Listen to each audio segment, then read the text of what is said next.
Hello, welcome to the Ghana Agenda. My name is Alfred Amuzu, and today it's June 19th, 2021. And today's version of Ghana Agenda is going to be very interesting. If you haven't already done so, please share the link. I know my guests are already in studio, and I'm happy to bring them on for a great conversation. We are talking about three different things today. We are talking about the fact that the government is able to acquire Toyota vehicles for the police, while our own Kantanka, which is a Ghanaian manufacturing company or Ghanaian company that manufactures car, is struggling in the market.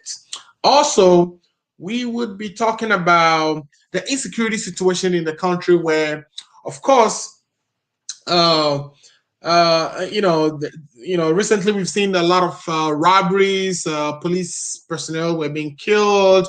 We also know that countries to our north, like Burkina Faso, have witnessed some terrorist attacks, some spillovers from Mali, which is a topic we've been discussing recently. And we know that ECOWAS had just wrapped up a summit in Accra, and some of these issues actually came to the front burner, and we'll be kind of touching briefly on that as well. And then the last thing we'll talk about is that Ghana is intending or has a plan to issue a $1 billion bond for support of SHS, or to take care of the debts that has so far been incurred in our free SHS program. So those are the three topics we'll be talking about. If you haven't already done so, please share the link. My guests are in studio. I'm going to go look into the green room to ensure that everything is set and that we are ready to go. If you haven't already done so, again, let your friends know Alfred Muzu and the Ghana Agenda crew are on, and we have some very interesting topics and issues that we would be discussing today. Taking a quick break. I'll be back, introduce my guests, and we'll get into the show. Thanks for watching. Please share the link. Are you 65 years or older? Good news. Illinois has expanded its Medicaid health insurance program to everyone 65 and older, regardless of your immigration status. Need help to apply? Contact United African Organization, UAO, WhatsApp, SMS, IL65 to 773-420-8976. It's true. For most people, your health insurance program increases as you grow older. That's why the state of Illinois has expanded its Medicaid health insurance program to everyone 65 and older, regardless of your immigration status. Need help to apply? Contact United African Organization, UAO, WhatsApp, SMS, IL65 to 773-420-8976. If you are 65 years and older, there's one thing we can all agree on. Your health and well-being is important. Whether you are a recent green card holder or retiree, asylee or without paper, you're now eligible for the Illinois Medicaid Health Insurance Program. Need help to apply? Contact United African Organization, WhatsApp, SMS, IL65 to 773-420-8976. Documents needed to apply: your proof of ID, your proof of address, and your proof of income.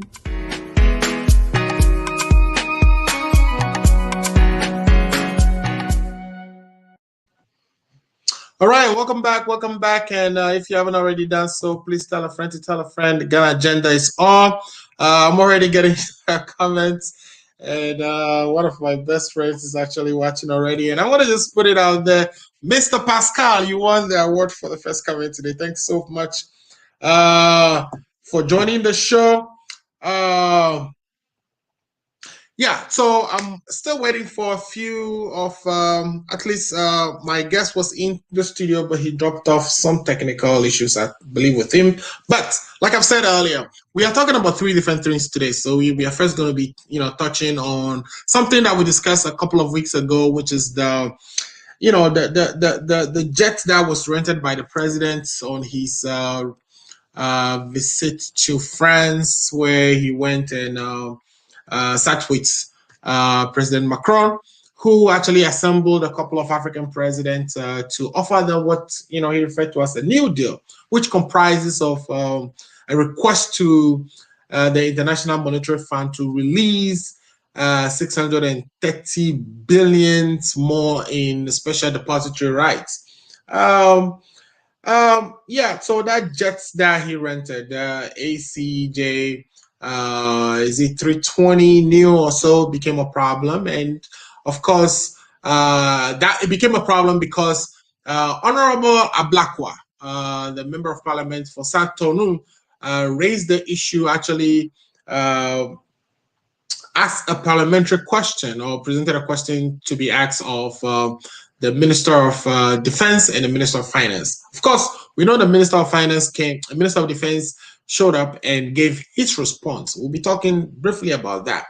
And also the Minister of Finance, who should perhaps be in Parliament and respond to the cost of that trip, did not make it. And I think he asked for additional time for him to prepare.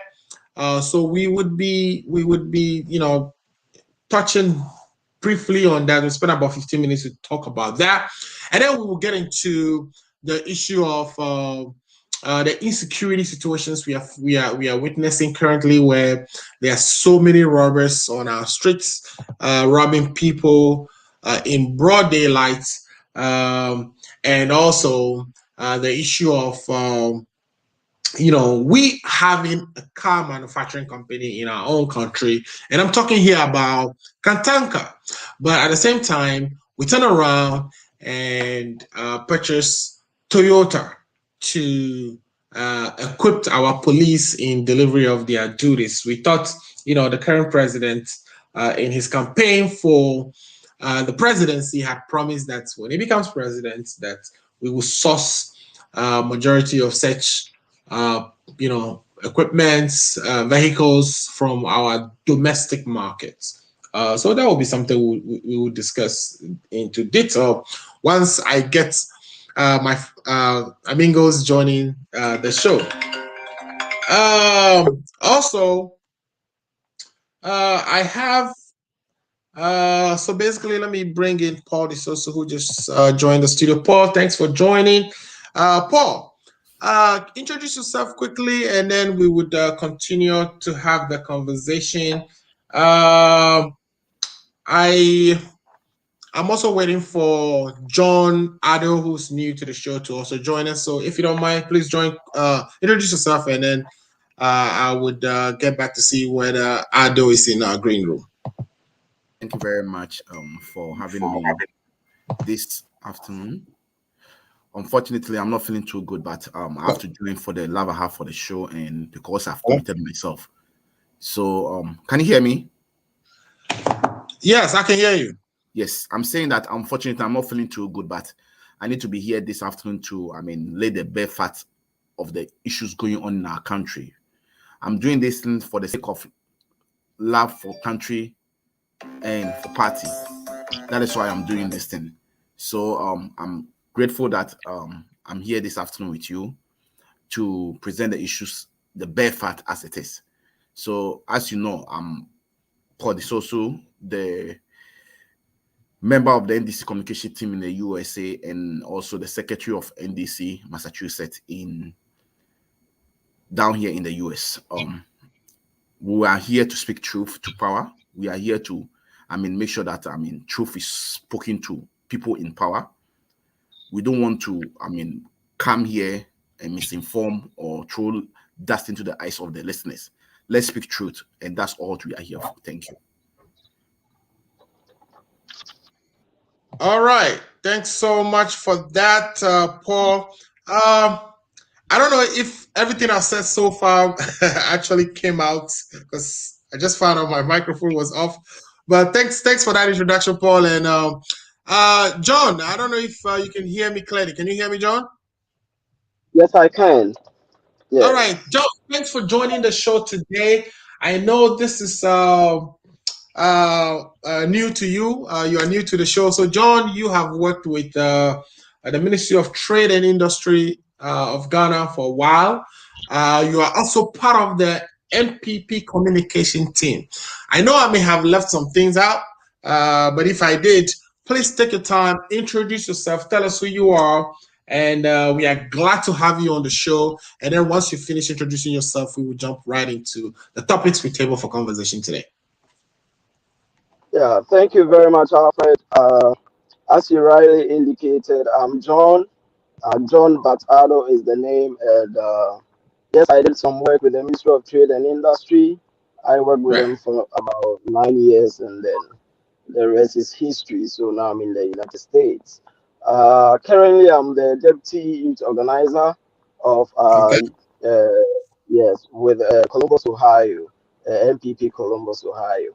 So, in brief, that is how I want to introduce myself, and then as we move on, I mean, we get to know what it is.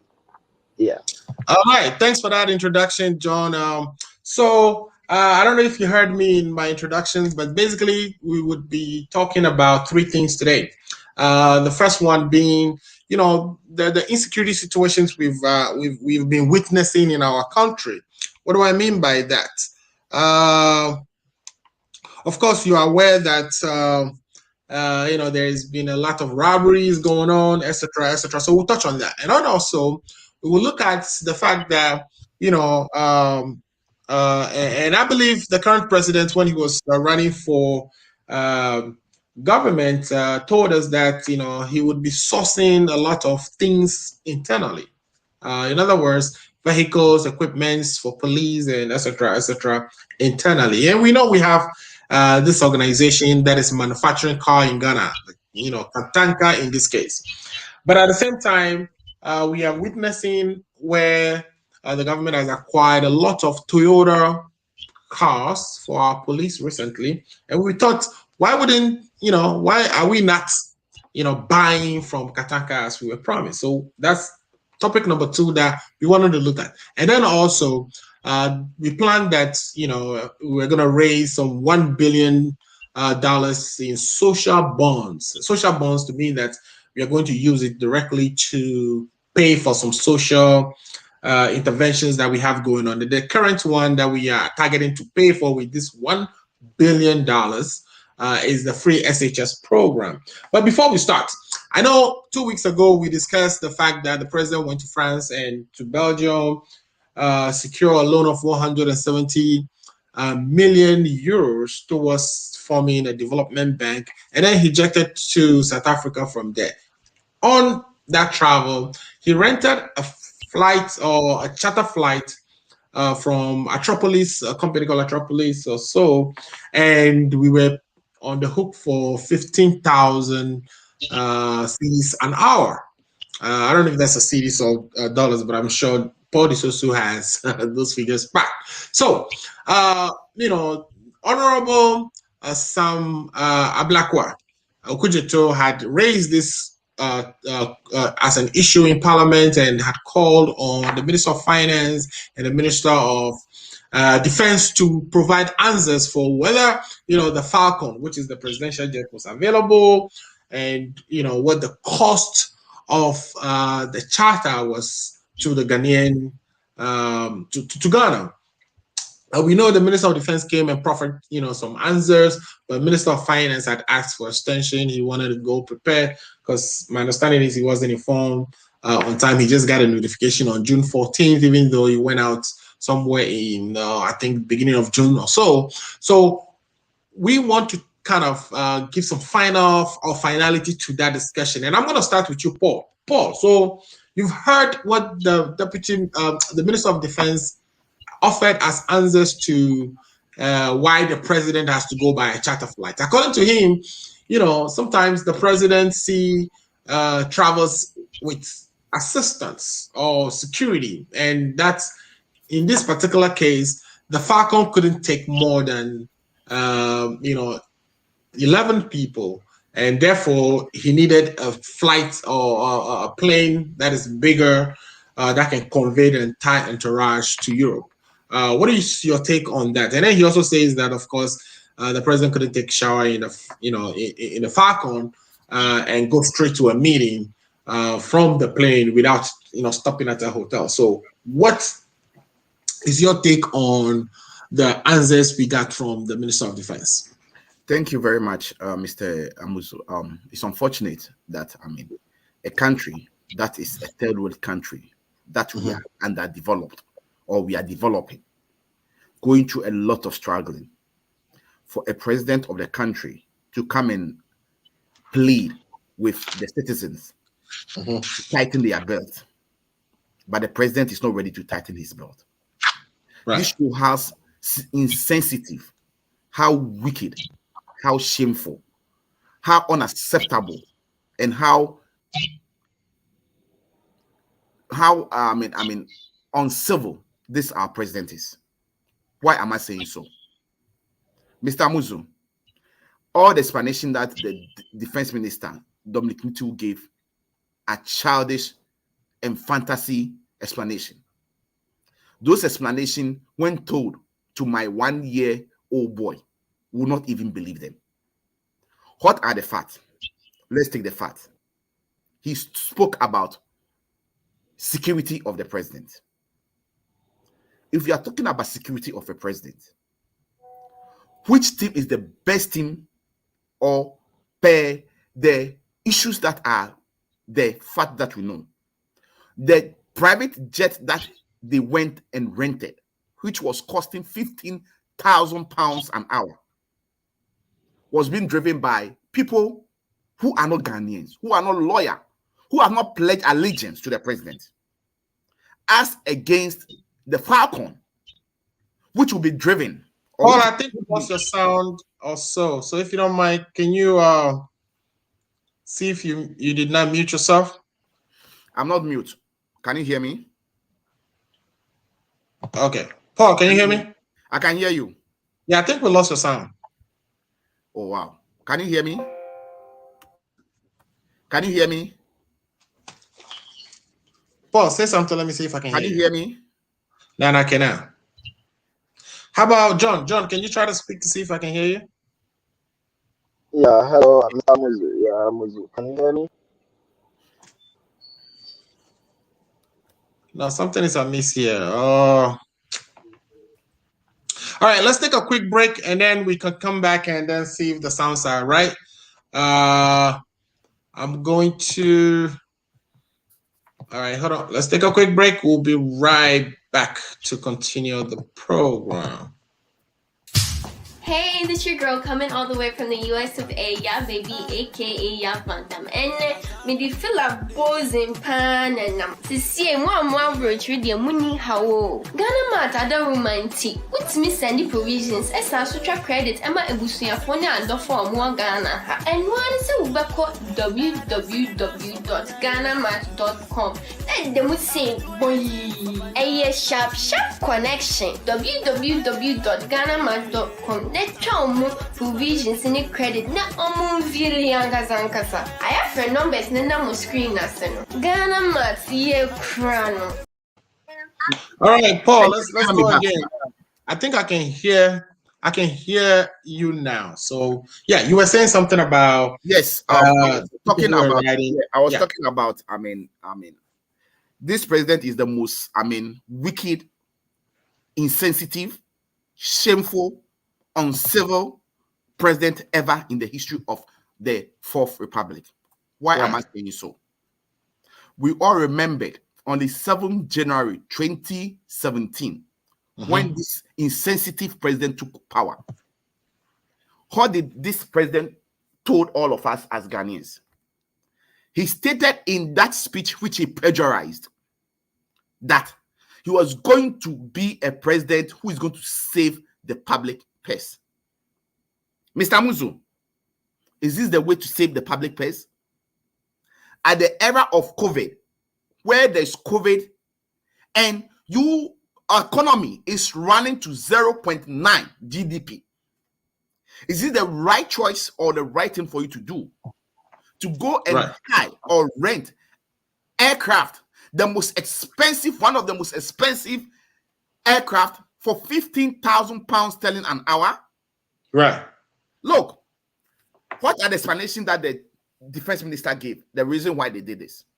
The question that was put to him was the Falcon, the presidential jet, airworthy?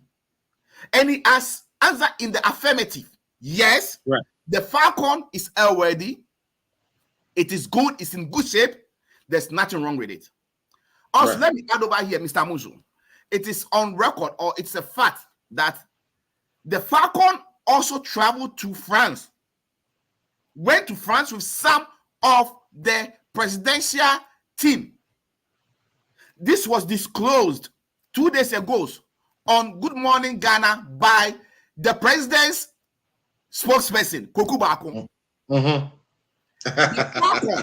The Falcon, I am saying the Falcon also was taken to France on the same trip, which means the Falcon, apart from the Falcon going to France with other dignitaries, the president chose to hire a luxurious jet so that he can take shower in the air. That is what is his choice. That is his priority. Look, Mr. Muzu, they were talking about security, and the question we put over here: the Falcon is being driven, or is being driven by allegiance of national security people who have seek allegiance to you, as compared to the airplane that they rented. Those people who drove that airplane are from Britain. They are British boss. They have no allegiance to you. So where comes the security? That's number one. Number two, they try to create impression that the Falcon cannot travel for a long distance. Let's bank that assertion. The Falcon can travel 9.5 hours non-stop. So for them to come and say the Falcon is not be able to travel for a long distance, that is not true. We are in the world of information. When you go and you click and you type in the Falcon, the make number, it tells you all the capability of that airplane. Number three. So my understanding is the Falcon really is capable of serving the country for 20 years, and it was actually acquired in 2010. That's what I was coming to. Number three. This airplane was acquired in 2008, but it was given to us, or it was presented to the country in 2010. This airplane is barely 10 years old. According to the manufacturer's documentation, this Falcon is good for a purpose for the next 20 years. So for them to be making all these excuses is mind-boggling. Number three, the minister was talking about the presidential entourage and capacity. Look, Mr. Amuzu, the Falcon have a capacity, including the crews, of 15 people, including the pilots, the associate pilot, and air hostess who serve on the plane. The plane that they went to rent it for £15,000 an hour take only 19 people, including so the only difference is 4. Number three, the impression that was created as if the Falcon was not fit for purpose and that there is no shower in it for the president to take shower whilst he was airborne. Are you gonna say there's a shower in the Falcon as well? Because there is a befitting bathroom in the Falcon. Really? There's a befitting bathroom in the Falcon. So for this insensitive president to come and be telling us that, or for his spokesperson to come and tell us that the Falcon is not fit to take the president because the president cannot shower in it, is the most disgraceful, the most shameful, the most unacceptable explanation to be given to the good people of Ghana. So Paul, why do you think he did it though? Why do you think the president decided to, go with the Falcon, go with the chartered flight instead of the Falcon? Because he has the taste for luxury. He has no pain. He's not feeling the pain the common Ghanaian are going through.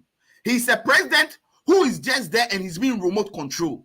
That is why, as a president, you allow £15,000 sterling an hour to be a plane to be rented for £15,000 sterling an hour. And don't forget, Mr. Muzu, the plane was rented for 10 solid days.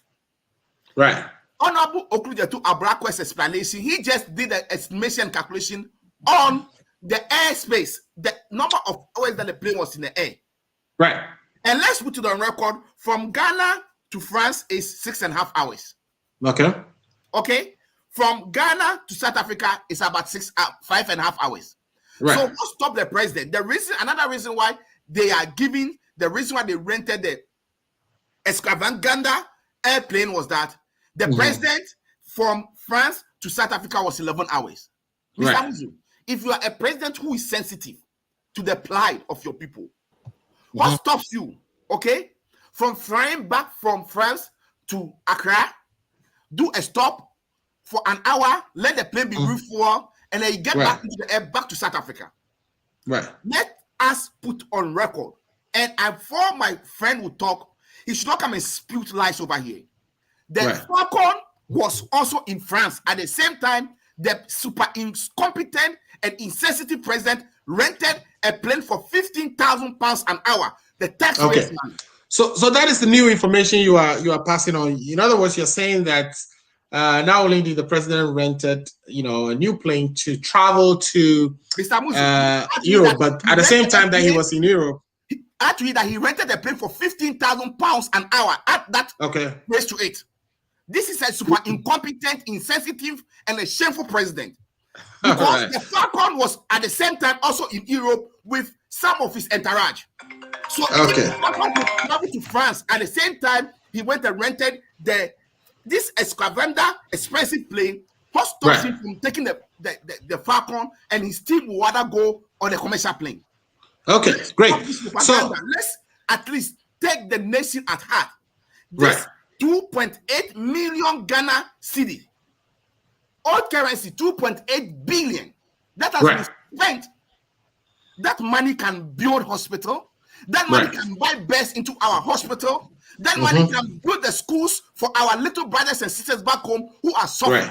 This president is a president who is known to just become a president, just have the title. The interest of Ghana is not at stake to him. He doesn't seek the interest of the common people. He will be there, and he has imposed 5 different taxes in this COVID era. Whilst other countries are giving incentives to their people. So I am saying this afternoon that this is the most shameful, the most insensitive, the most uncivil, the most, disgraceful president ever in the history of Ghana. All right, there go Paul. So you've heard Paul. Paul has indicated, how insensitive the president is. He's just a president in name. He doesn't have the plight of the people at heart. But I am very sure our other guest, John Bat Ado, is going to disagree. So, John, you've heard Paul. Paul is, associating all kinds of adjectives to the president. What do you say to the fact that, though we have a dedicated presidential jet sitting in Accra, but Paul is also saying that plane was in Europe at the same time. But though we have a dedicated presidential jet, that our president went ahead and spent a lot of money that could have gone into building schools, buying bed for hospitals, to charter a flight, just to attend a conference, which perhaps some would say didn't yield anything to Ghana. Amuzu, thank you very much for this opportunity. In the first place, I want to thank our listeners and our viewers for having me. I want us to do proper analysis of issues, not just be sensational, because as I can see, Paul D'Souza is being sensational. Okay, Paul, you need to calm down. Let us address issues analytically. Okay, let us take them step by step. That is how we build a nation. Okay, it's not just about throwing dust in the air, or it's not just about putting words together. No, that is basically not it. Okay, and governance is not just about, okay, I put pen and paper here and that is it. No, there are processes involved in governance. Okay, there are processes. So then the first question I would want to ask, the first question is that before this issue even came out and became whatever, the first question is that when Honorable Okujeto went to Parliament, okay, what was the question that was asked to the Minister of defense. What was the question? Right. I'm putting this question to Paul Disoso. If he could answer me, was it about cost? Was it about cost? If it was about cost, you can tell us. Okay. He only asked. I think the question was whether the Falcon was available and the state of the Falcon, and that was to the Minister of Defense. But there was a second question about cost that went to the Minister of Finance. And the Minister of Finance didn't show up to answer those questions. He ran away. He wanted more time. Even though the understanding is he was in Parliament for this. All right, go ahead. Yes. So now the point is, okay, the Honorable Okujeto asked whether the Falcon was airworthy. Okay, right. And so the answer was yes, it could fly. But then again, you should ask yourself this question: how many were the entourage that the government was traveling with? Was it not this same Okujeto who was asking whether the Falcon was able to fly or not? So if he knew the Falcon was, then was he even asking again? I'm asking this to Paul. If he knew that the Falcon was in France, why then did he even take the pain to ask the minister again?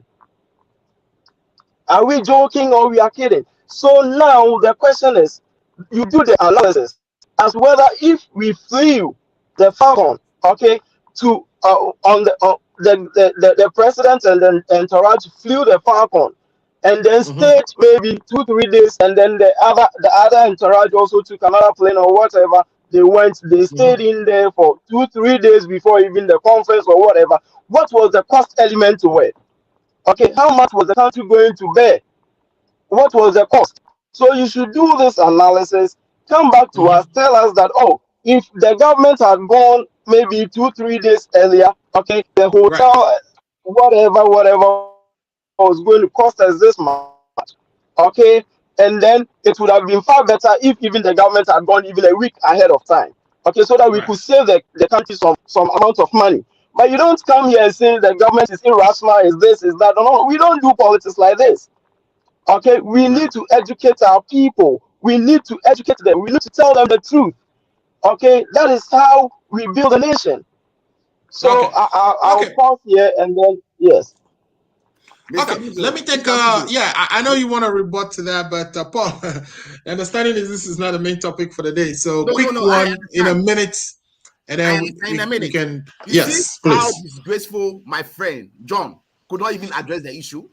He was coming here to tell us that I, Paul Delali Disoso, right, who is celebrating my birthday today, and very happy guy. Oh, happy birthday! I am sensational. I am throwing that into the eyes of the people. Right. And then I don't understand. No, I don't want you to address this sensationalism and all that. Address the main issue. The main issue. Right. You were the one throwing jobs at the president of Ghana, right? Address the main issue. The main issue. Guys, let me take a quick read of some of the comments we have. Submission, please. Okay. I understand. Quick, I am 1 not minute. address my sensational. I am not sensational. I'm not throwing dust into the eyes of the people. I am speaking the truth. It is you who is throwing dust, who couldn't answer the question. So can you tell us, Paul? Can you tell us how much it would have costed the president if you had gone even 2-3 days ahead of time? Can you tell us? Do you have that fact? All right, so we got a message from Mr. Pascal Kojo Lumo. Pascal is a mate of mine. We went to secondary school together, and I'm talking about the Great St. Paul Secondary School from Indenu. Pascal is saying hi, Kofi. That's my middle name. Say hi, Kofi. How are you doing today? I'm doing wonderful, sir. Thanks for joining the show. Please share the link. Let others who would be interested watch us on your platform. Also, my boss, Steve Day, is back from Ghana. Steve, thanks for joining the show, and thanks for. I'm sure you got me some gifts, so I'll be calling you later to find out what that is. But Steve is saying, looking great, Sir Alfred. Paul, Paul is that as usual, stating the fact always, more fire. So Paul, Steve is giving you fans there. Let me guess 2 more, and then we can just come to you, Mr. Paul.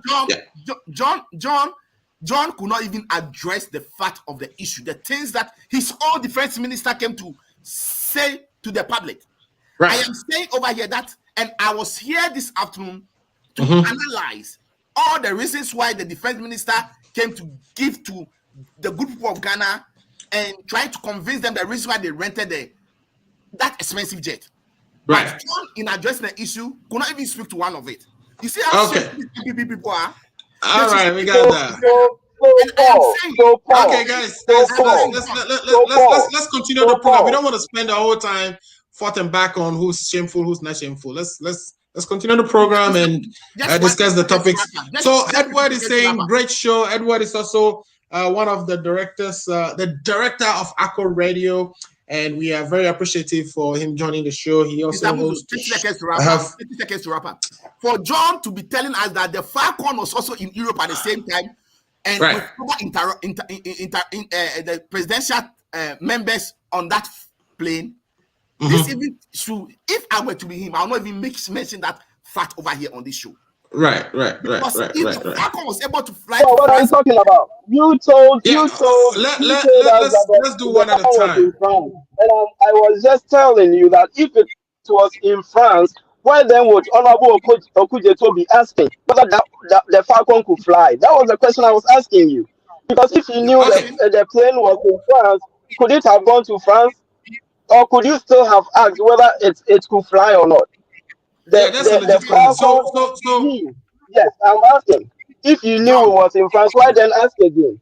John, so we also have a message from Nemo. He's saying Nemo is one of our hosts again. He hosts a sports program, and he's saying, maybe because of course we are flying two planes. One probably turned into a submarine. Royal Black Jesus joined us. Royal Black Jesus is saying best political show in the diaspora, and we are grateful, Black, for hooking us up in so many different ways. Thank you so much, Black. Yes. The simple question over here is that the president and his team and the defense minister are insensitive. Okay. Why? Number one, the Falcon can fly 9.5 hours non-stop. That's a fact. Number two. Well, the understanding I have is it can actually fly up to, is it 9.5 hours? I'm not sure. But 9.5 hours. Check, go to the Falcon, go to the website and check the capability of the plane. The Falcon can fly 9.5 hours non-stop.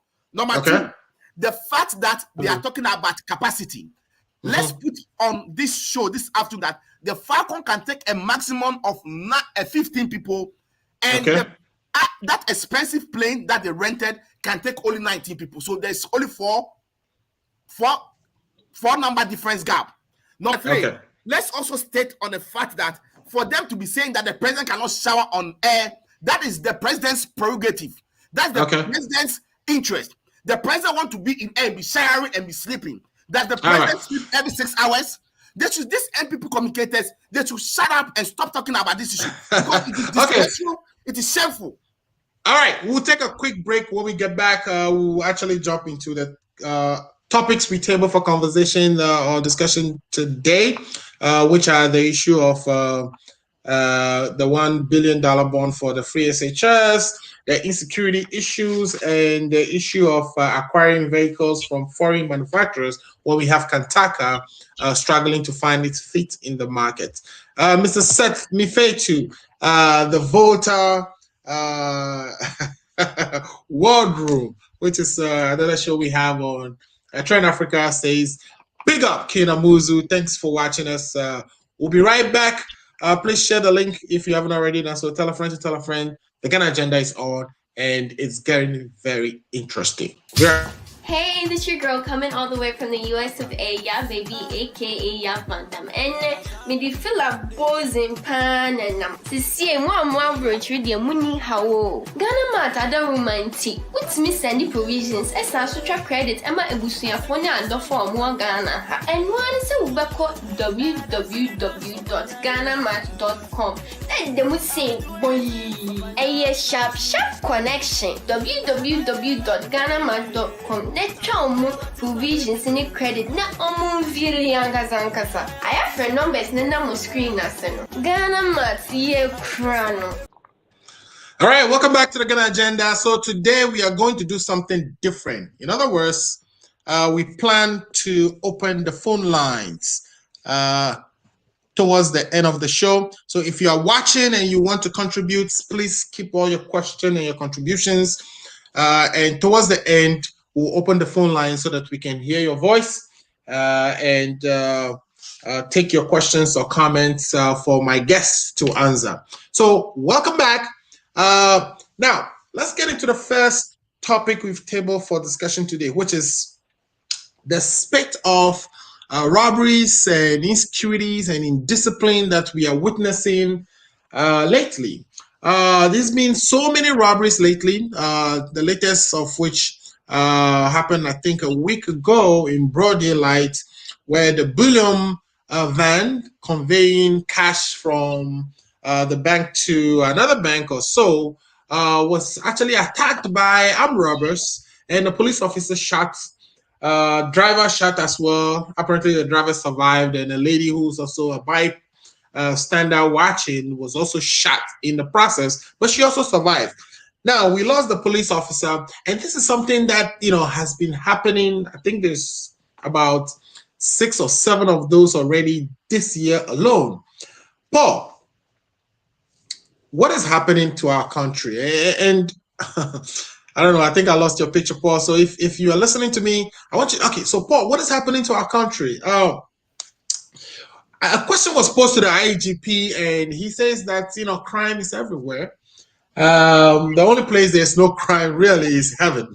And to which I heard other people ask whether, there's an IGP in heaven, and whether he's already been there and knows that there's no crime there. So what is happening to our country?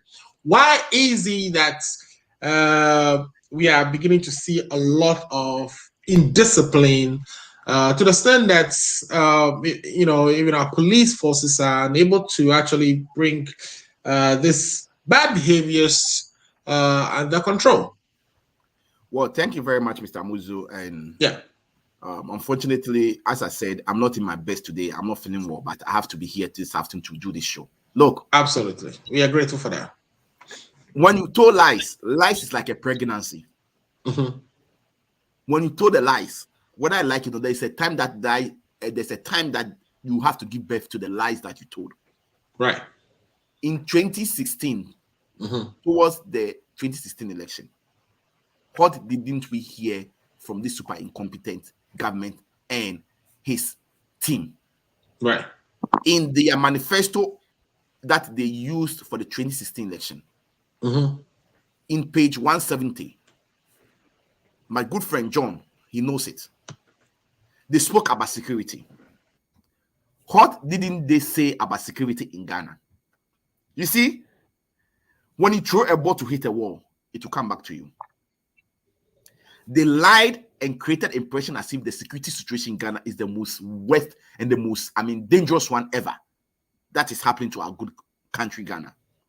Whilst that was not the case. These are some of the lies they told Ghanaians, and Ghanaians voted for them, and they came into power. Let it also be on record that this is the first government under the Fourth Republic that have 6 security couples. We have the National Security Advisor, National Security Minister, National Security Board. They have 6 of them. Mm-hmm. How come that the security in Ghana has deteriorated to this level? Right. Mr. Muzu, mm-hmm. I started talking about insecurity in Ghana about 2-3 years ago. Right. Fortunately for some of us, we travel back home almost every year to go for party activities, to go for mm-hmm. party congress, to go for personal issues, and then do our personal business. Mm-hmm. Look, I am not here to create the impression as if when the NDC was in power, there was no issues with security.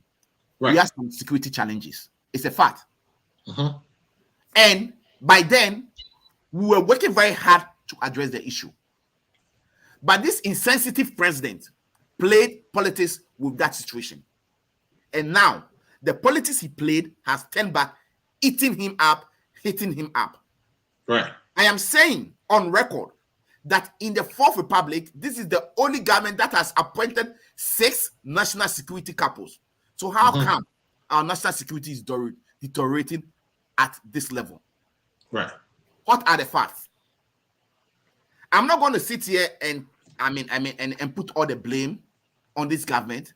But because of the lies, because of the propaganda, because of the mischiefs they played on the mind of the good people of Ghana, they will they will face the consequences of it this afternoon. Right. You remember 2 years ago, there was a police officer shot at what's the name? When you're going to Achimata, that place, I've forgotten the name. At themselves. Sorry? Is it Kwabenya or Domain? John. Domain. It's Domain. Okay. And when the lying vice president, the most lying ever vice president in the history of Ghana and the history of the world, attended that funeral, the post is there. He promised the good people of Ghana that they are going to acquire body arms, body cameras. Security. Muftis. What's the name? Security. Protective vests for those who go in front of those security officers who face danger. 2 years down the lane, 3 years down the lane. Where are those? Security accoutrement he promised they were going to purchase for the police. Right. You see, talk is cheap. Talk is cheap. And this super incompetent, insensitive government is full of talking, giving promises that they cannot fulfill. Now, let's come to the situation. I want to take this opportunity and use this platform to extend our sympathy and condolences to the bereaved family of the slain police officer. It's unfortunate it has happened. Now, I'm not going to do politics. I'm going to address the issues. Look, Mr. Muzu, it is sad. Our brothers and sisters who are in the security, we need to protect them. Right. That is why it is not right for the president, for insensitive president, to be spending 15,000 an hour on an airplane, while that money can be used to purchase body cameras. How do you call it? Body armors, bulletproofs, bulletproof. Vests and all those for the security. That is why we are all upset about this situation. Now, one of the big challenge I have, and I've stated it, irrespective of which party, is that I think our security agencies have been politicized. Right. That is why we have this super incompetent IGP sitting down there for him to be bold to tell the good people of Ghana that it's only heaven that there's no crime. Right. That is shameful. Yeah, that came off as a bit arrogant. That is shameful, disrespectful, arrogancy to the highest level. And the reason why the president cannot fire him or is not be able to fire him as we speak is that because he's doing the bidding of the president. Right. He's playing the game of the president. That's why the president has no the balls to fire him. As the head of the police services, we don't expect you to come and tell us that crime is everywhere except in heaven. You can come to tell us that you are doing an effort, you and your team are making an effort to fight it. You need our support. For you to respond to us and tell us that is disrespectful to the good people of Ghana. And I'm saying this afternoon, if the president thinks he's not using that super incompetent and insensitive IGP for his dirty work, then the president should fire him ASAP. Right. No matter the police officers we have in Ghana, even though apart from them don't having the security accoutrement, the equipment to protect themselves. Look, this van is not a buoyant van. It's not a van that you can use to carry money. Right.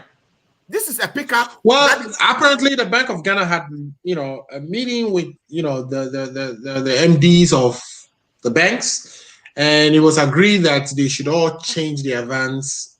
And this was something that was scheduled to happen by the end of this month. So it's just unfortunate that Mr. Muzu, it was scheduled to happen by the end of 2023. Oh, interesting. Because of what happened, that's why he has brought it at the end of this month and saying that he's going to withdraw all his men if they don't purchase the Boland van to carry money. But Mr. Muzu, I am saying that even that threat is the most bogus threat ever. Yeah, again, it's unfortunate that you say something. Even though as now we don't have those Boland vans to carry the money, money or they are being attacked, how much more when you withdraw the security men? Then Ghana is going to be a banana republic if the IGP cares to know. Number 3, I am saying over here, I've stopped doing politics now. I'm being realistic over here. Number 3, look, giving our police officers pistol is the way to go.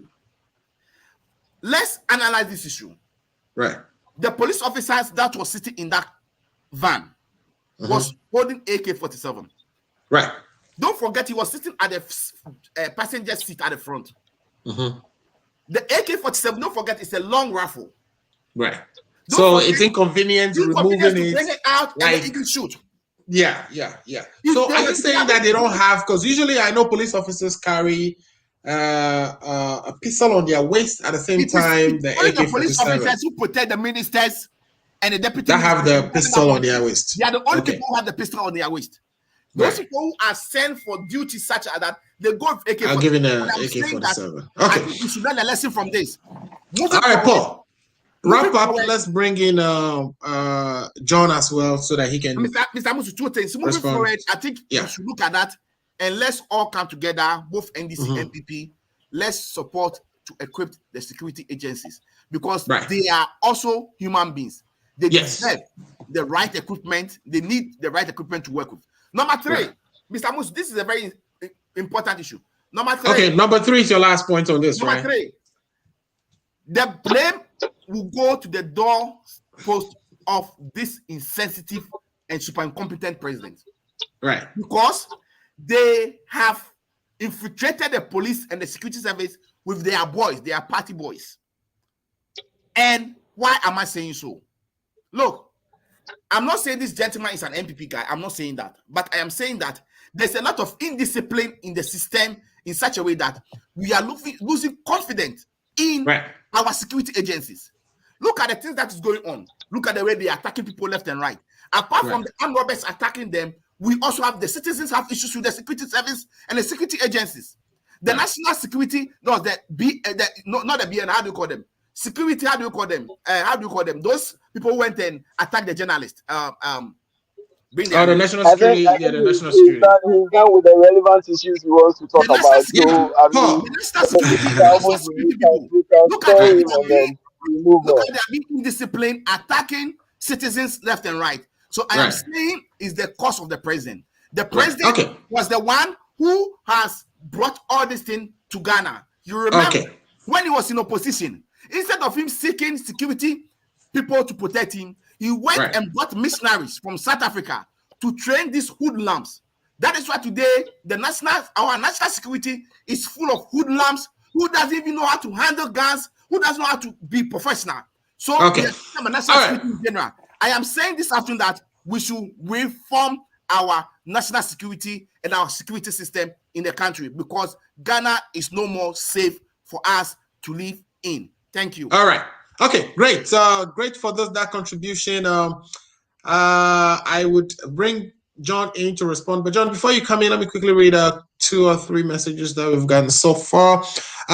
Seth Mifetu, the host of the Volta War Room. I don't know if I'm getting the name of the program right, but if I'm not, please let me know. So Seth is saying that it is sad and lack of direction as a country if government cannot pay ECG to provide stable power supply, yet for the president to travel in expensive plane. Are we not sick as a country? Kumbaya, my Lord, Kumbaya. All right, so it's been poetic in there. Thank you so much for that comment, Mr. Seth. Yes, it's definitely sick that we would be paying that much money renting private jets when we can pay ECG. Akwesi Binimo, again, one of our hosts on Akko Radio, and I'm glad that he's part of the show today. Thank you for joining, Akwesi. Please share the link.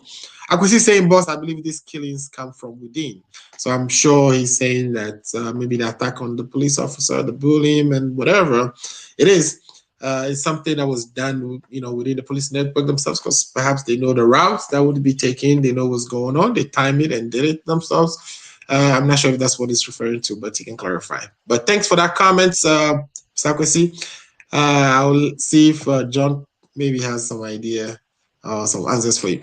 Mr. Efa, who's one of our regular panelists, he's not here today. John is stepping in his place, but he's joining the show from wherever he is.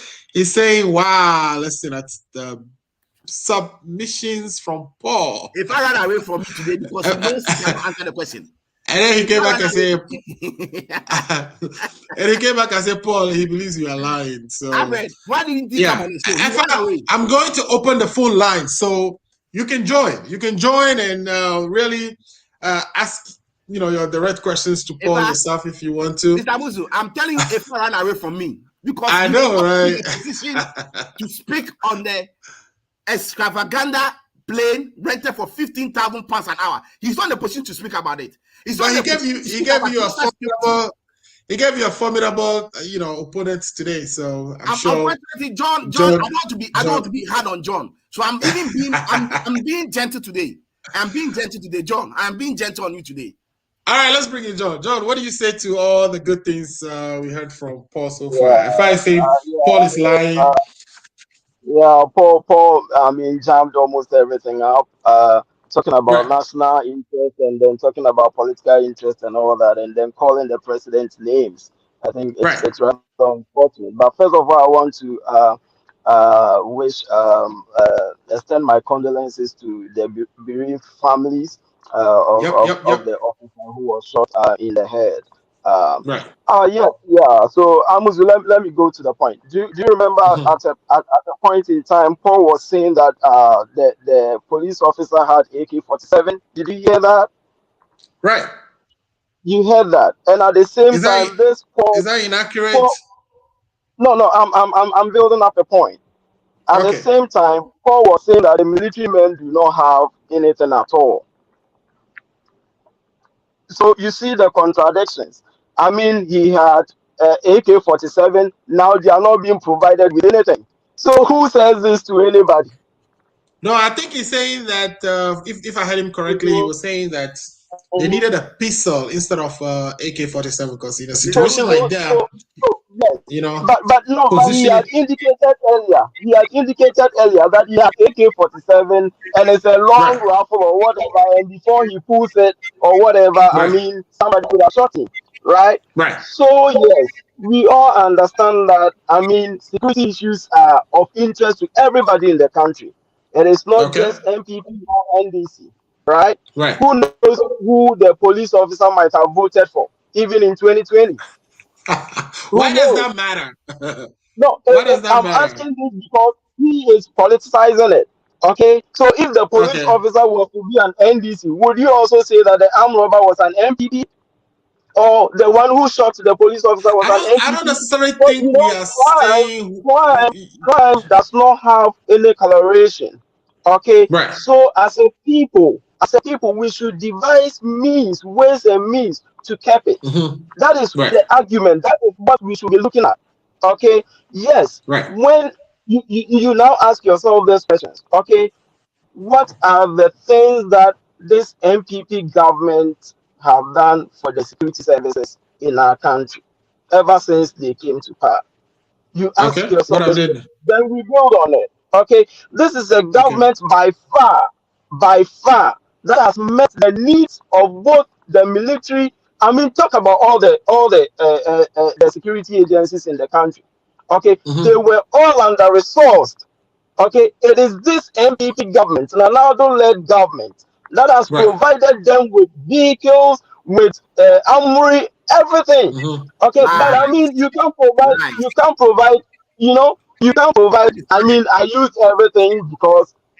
I used everything because yes, they are doing their best for them. Okay, but you cannot sit here on radio and say that nothing at all has been done for them. For which reason we have armed robbery in the country?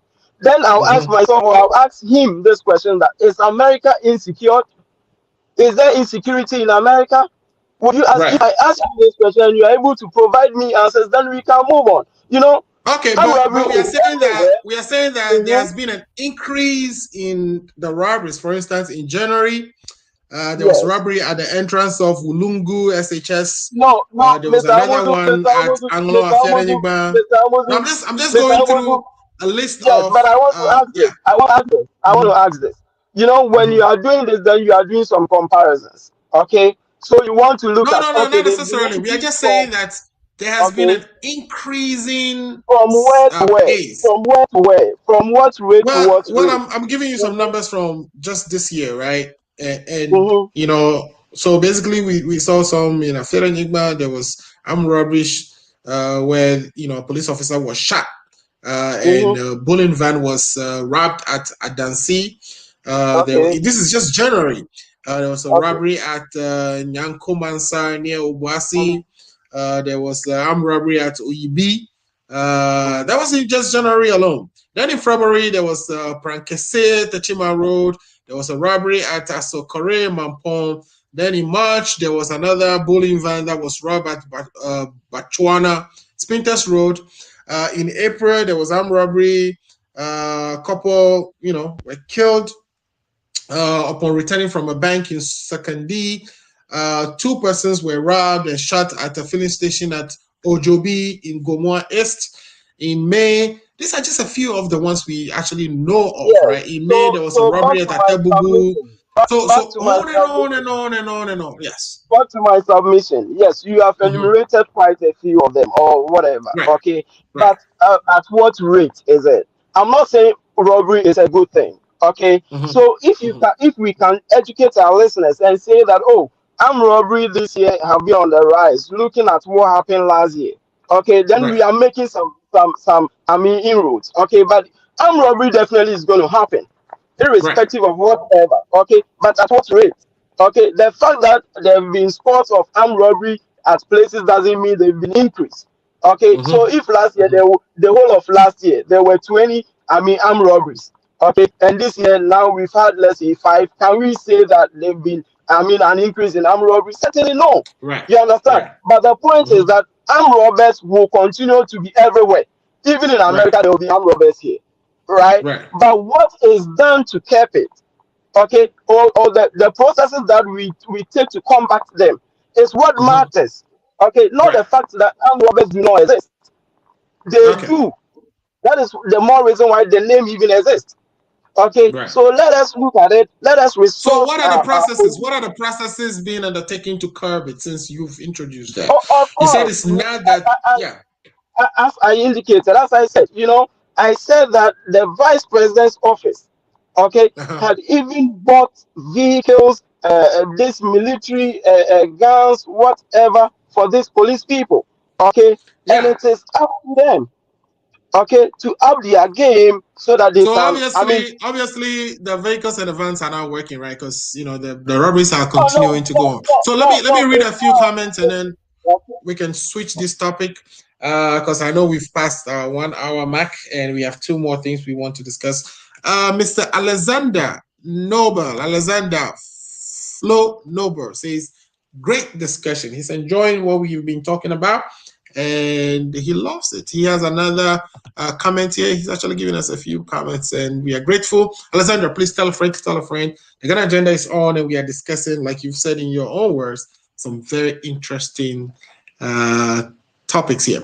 Alexander again is saying that nobody is saying nothing is done for the security services. So that goes to you, John. He's saying that nobody's saying nothing is done to the security officers. Of course, we know cars are being bought, guns were being bought, but it's not solving the problem. The guns that have been allocated, like Paul said, are the AK-47s, and if you're in a taxi and you are getting ready, you are being attacked. Yeah, I don't know how you quickly, reposition yourself with an AK-7 and aim at your But attacker. but So Mr. Amusi, an an easier interesting way to weapon would have been yeah. Go ahead. Yeah, this issue of this CCTV cameras all around that the government is trying to Right. I mean, put in place, and Yes. Yes. it has something also to do with the national ID. I mean, but I don't want to talk about the national ID for now. But I want to look at the CCTV. Okay, these are all measures being taken to Mm-hmm. address security To issues curb in it. the country. Okay. Okay, Okay. Great. these are all Great for issues, bringing so that we up. can look at that. Yeah, thank you. Absolutely. Mr. And Musu, then Yeah, Mr. hold Muzu, on. Let me finish this quickly, and then of course, Alexandra again says good afternoon to you, Mr. Alfred. Thanks for the greetings. Good afternoon to you, Mr. Alexandra, and then he says, Paul, good job, brother. So I'm Mr. sure Muzu, Alexandra, yeah, it's quick one. yeah. My good friend John has come on this show this afternoon, Mm-hmm. not prepared. Number one. Number two, he has come to set his questions. He has come to set his questions to answer them. I never stated on this show that nothing has been done for the police service. I never stated on this show. So let's clear that. I never said that. Number three, I also want to put it on John that it's a fact. And Mr. Muzu, I think I'm going to challenge you that as the host, when we are going to discuss the topic, I want you to have the documents available. For him to come and sit here and tell us that it's just this super incompetent and insensitive government that has provided vehicles for the security service is a lie. I don't think he's saying they are the only. I don't think he's saying they are the only. I'm not sure I think he what that says they have, not to mean that the previous government have not done so. That is so. That's what I expect you to correct him. That every government provide security equipment, security vehicles, provide security ammunition to every security organization when they are in charge. So he should. All right. So that is not something you should come and be boasting of. It is something that every government does. What I am telling him and I am putting to him this afternoon is that they have 6 security couples. Security in Ghana is deteriorating under their watch, under the insensitive president's watch. They should do something about it. They should address it. I am not going to play politics, or the NDC is not going to play politics. That is basically what you're doing. That is basically what you're doing. Because you are trying to tell us that we should stop our messaging before. It's interesting when two politicians are on a show and say they are not going to play politics. Then what are we doing here, right? All right. So if you don't mind, just run a quick one. My good friend John should not come and set his questions and be answering them. He's definitely. But I want you to address the issues then. But I want you to address the issues. Not to be talking about sensational issues. No, that is okay. Let's avoid interruptions so that and all that are not what it is. Mm-hmm. Okay, so let's avoid John, I'll let it go because today is your first time I'm meeting you, so I'll be soft on you today. Okay, so this is a good segue into our next topic. But before I do so, Setmi Fetu again is saying you can buy all the security gadgets. If the system is not working, forget about it. The system is not working 24/7. I borrowed that from Tweet Jonas. Okay, so this is a good segue to our next topic, which is we've also witnessed recently that the presidency or the government of Nana Addo Dankwa Akufo-Addo had gone to acquire some vehicles for the police service. Now we were all expecting. I don't know about you, but I was expecting that.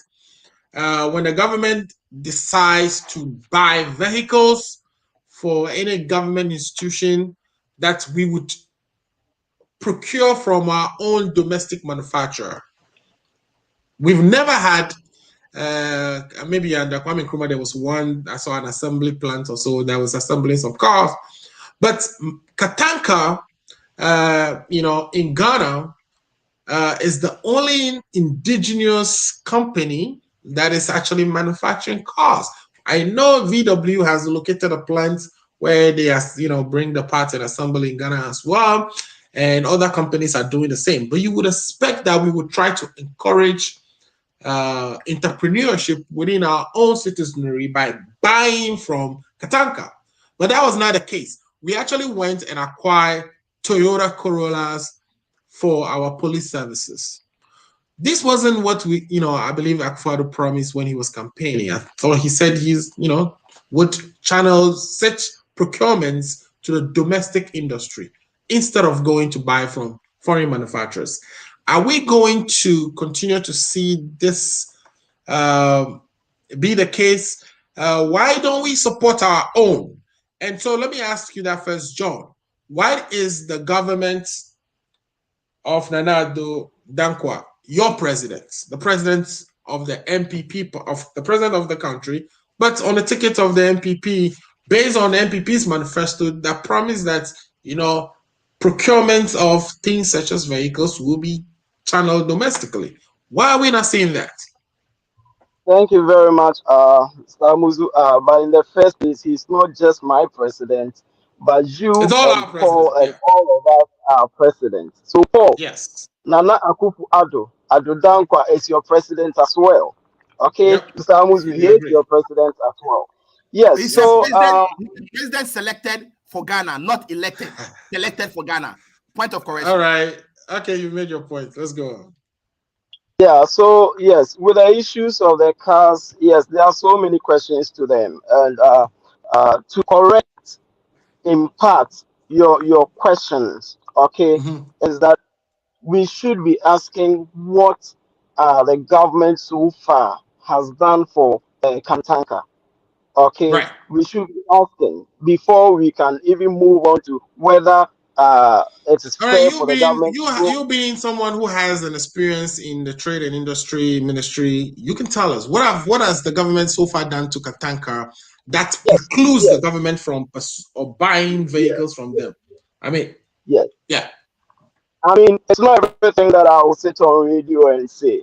Okay, okay. it's not Tell us what you everything, know. even from yes, from the government's point of view. I mean, or as being a former civil servant, it's not Right. everything that I want to put on radio. But then you are looking at one, the capacity of Kantanka. Okay, Mm-hmm. and then Mm-hmm. two, you are looking at what the government has done for them. Because Mm-hmm. I know I can sit here and tell you that Kantanka has benefited enormously from the government, even not just this government. Right. Okay, with stimulus package. Okay, and even at a point in time, Mm-hmm. there are people who want to be 100% owners of, let's say, a But thousand how dollar. does giving okay, how does so you give let's say Katanka receives stimulus package from the government, but the government wants to go and buy cars. What Katanka deals is in cars, not in stimulus packages. Why wouldn't the government buy cars from Katanka? The fact that you You are give them perfectly, stimulus package, you are perfectly right. does that Aside the fact that Mhm. even the CEO of Kantanka admits that the government has purchased about 500 cars from them. Okay, whilst Mhm. even Ministry of Trade, before I left, we had one sitting there. Okay, one that was being used by the then chief director. We have Right. finance ministry using it. Okay, we have Okay. finance ministry also having some of the cars. So it isn't like nothing at all is being happening, or nobody is buying his cars. Okay, but when a government wants to buy, let's say 1,000 vehicles, okay, Mhm. then you ask yourself, the government needs the vehicles within 6 months. Okay, Mhm. is Kantanka able to produce the cars within the 6 months? Okay, Well, I know we have okay. to build the capacity of Kantanka, but we cannot also But rely are you on also the saying fact that Katanka is not able to build one car within 6 months? Even if it is that one car that they're I able haven't to said build one. in 6 months that you got from them. I just told you that Mhm. even the Ministry of Trade and Industry before I left had a car from Kantanka. So we can't say they are not building the cars. They are definitely building the Okay. cars. Okay. But Right. all the government institutions cannot buy from them probably because they may not have the capacity to do so. So those that they can provide, those that Okay. I don't know if you are getting my point. Government is definitely buying I'm from I'm them. finding So it I'm hard telling to you that follow that. Yeah, I'm finding it hard to follow that. what I am saying, You know. what I'm telling you is that what I'm Uh-huh. saying is that okay, even the CEO, okay, of Kantanka Okay. Group had Hmm. indicated, which is online, you can Google it and see it, that government Hmm. in 2019 purchased about 500 vehicles from them. Right. Okay. Okay, so it doesn't tell us, or it doesn't tell anybody that government is not buying anything from them. Right. Do you But get my point now? but But here's the case: the going government forward, just gave 300 Toyota cars to the police service, and I'm thinking, I mean, what stops them from buying it from Katanka? I mean, do they unless have if them readily Kataka doesn't, available? if Do Kataka they doesn't have have them the readily? 300, if they don't have the Mhm, 300 available, how many do they have available? Buy all the ones they have available. That's what we are saying. mhm, And then if you need mhm. to top it up, you go to the foreigners. But you don't come and give us 300 No, Toyotas with no you are zero perfectly Katanka. no. You cannot say government is not buying from Kantanka But what I'm saying let's is, government mhm, wants to give cars to the police, right? mhm, And they brought 300 Toyota Corollas. Right. And I'm saying, Mm-hmm. do they, even if they had gone to Katanka and Katanka say, I don't have all 300, get whatever Katanka has, okay? And then top it up with whatever you can find in the foreign markets. But don't bring us all 300 Toyotas and come and tell us Katanka doesn't have the capacity. I mean, Katanka, I'm sure, has capacity to deliver a certain number. Mix it up so we know that you're pursuing, you are buying from the fact that you bought Of 500 course, that is doesn't mean that's basically what it. I'm telling you. When did the Keep government buy the buying. 300 In vehicles? the United States, where we stay. When did the government buy the 300 cars for the police? When was that? It was like, was it last month or so? They gave 300 Toyota Corollas to, the Did you say police, last the month? police service. Yeah. Well, that is fine. But what I'm saying, what I'm telling you is that, or what I'm telling our listeners is that, okay, government keeps buying from Kantanka. Okay, that Right. is why I'm able to tell you that even the CEO of Kantanka admitted of government buying 500 vehicles. Right. Okay, and I also know for a fact that and these vehicles were for government agencies. Okay, so government is doing the bit to support Kantanka to go.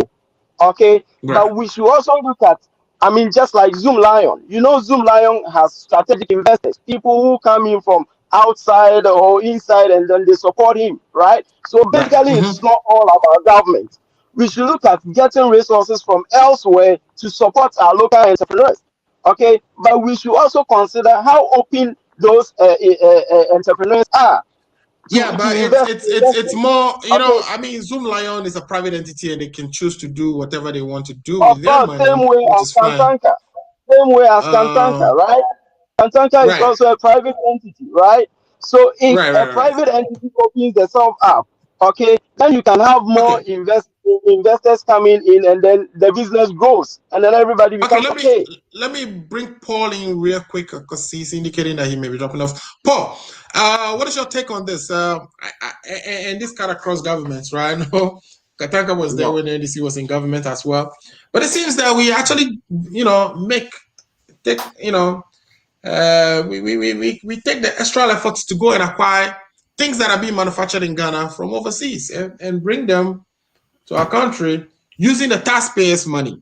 Is it Wow. about time we have this local content law to say that you first of all have to source from the domestic market, and if you can find it, then you can go to the overseas or you can go to the foreign manufacturer, because you don't want to have a car company that is struggling to find AFITs in the market while you still go out there and be purchasing, vehicles from overseas. When are we going to help grow our own industry?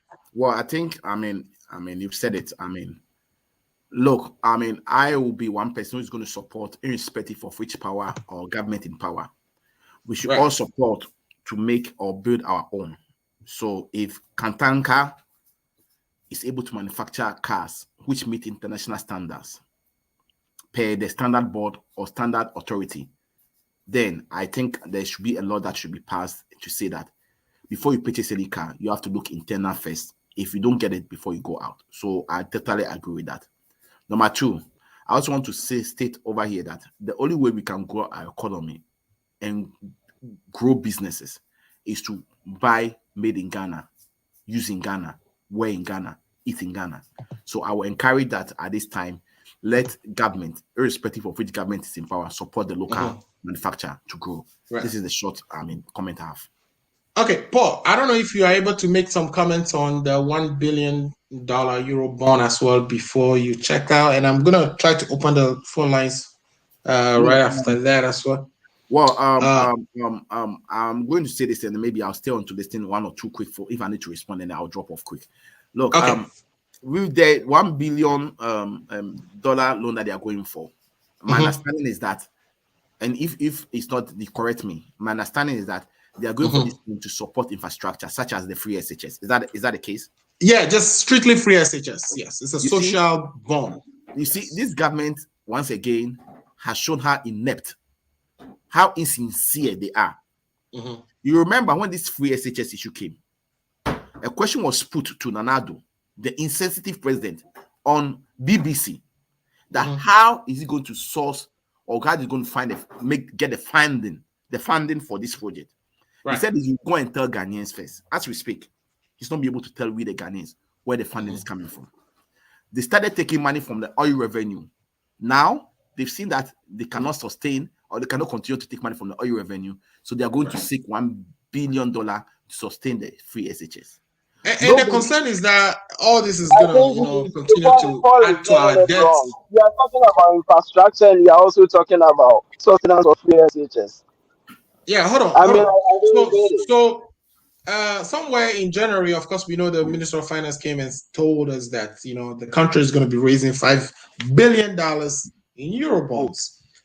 We know we've already gone to the market to take $3 billion, of which different interest rates. I think the first $525 million was zero coupon, etc., which was something we kind of debated on this program. And that loan, we were told, was going to be used to refinance, all sorts of domestic loans that we've already accumulated, which were averaging at about 19% interest rate. Of course, the average interest rate we got then was around 8.5. And so, it makes sense for you to swap 8.5 interest rate with a 19% interest rate. So, we thought that was a great idea.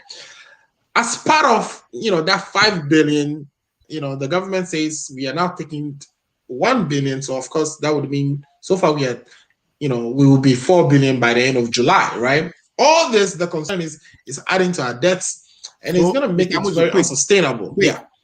It's the fact that they are borrowing this $1 billion to support free SHS. Right. Nobody is saying free SHS is not good, but there is a saying that the piglet asked its mother, why is your mouth too big? And the mother told the piglet that, wait, when you grow, you say it. Now, the MPP was in opposition, was a piglet. Right. They were making a whole lot of noise. We told them that you cannot just start with such a big social intervention without having the source of funding. Anyway, let also be on record that the Deputy Minister for Finance, Ablandapa, is on record doing her vetting a week ago, saying that the government has no choice to go and borrow money to support the free SHS. We told them, they have to do it. Free SHS has come to stay. Instead of them looking and working and strategizing means of making money from the local economy, they are not going to borrow money. That's up to them. That's the way they want to go about it. It's up to them. Number two, Mr. Mus, let's put it on record that the budget estimate for 2020-2021 was 72 billion Ghana cedi. But as we speak, the new figure that is coming out is that before we end 2021, we'll be borrowing we'll borrow extra 5 million in addition to 72 billion. So at the end of the fiscal year, instead of 72 billion, that was the budget estimate, we'll be shooting around 78 billion. Okay. This should tell you how super incompetent these people are. We have the men. This is the men. All right. This is the mess they are doing to the economy of Ghana. All right. Great commentary on that. So, John, we allowed him to go off with this allegation of borrowing extra 5 million or something. He's on. So he's here. So go ahead and respond. What you think we will be doing tomorrow when we have only today?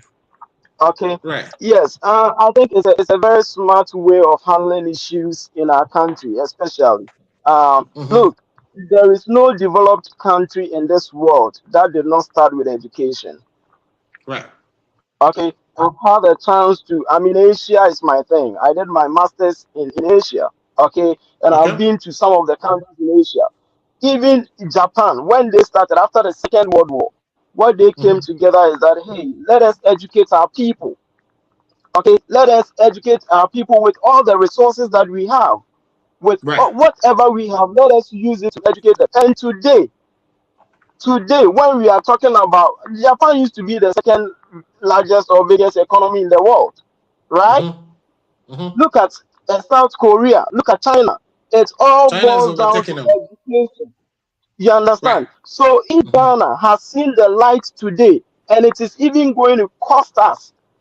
Okay, I mean, it's going to cost us even all our gold. Trust me, it is worth us educating our kids, because who Right. knows the value of a Facebook, a Zuckerberg.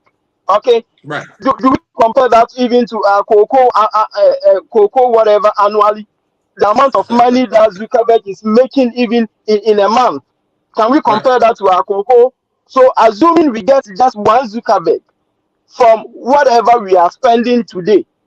Okay, so let us not just think about today and think about we are borrowing whatever we are doing. This, the best thing that could happen to anybody in this world is education. Let me tell you, Right. education cuts across almost everywhere.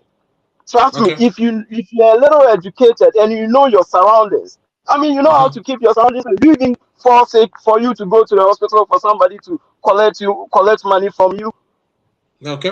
You Okay. get it? If you're a bit educated, okay, and you know your surroundings, there are basic things you will not even do in life because Right. you know how to keep yourself. Okay, so Right. So you, education by far is the best thing that should happen to us. And whether we are borrowing 10 billion, 100 billion, whatever, I, as a person, would right. support that initiative. Thank you very So much. let me ask though. So is this Yes. something that is just coming to the knowledge of the MPP, or this is something that they've already known before going into launching the free SHS? Because I Government. think some well-meaning Ghanaians sounded alarm that this program, free SHS, is not going to be sustainable on the government's budget.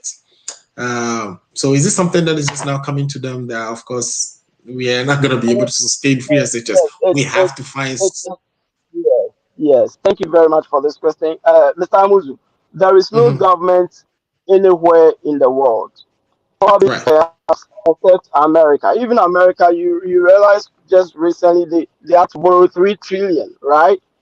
right. Mhm. 3 trillion to, I mean, yes. So what happens actually is that government comes, okay, they raise revenue and then they use the revenue to service whatever.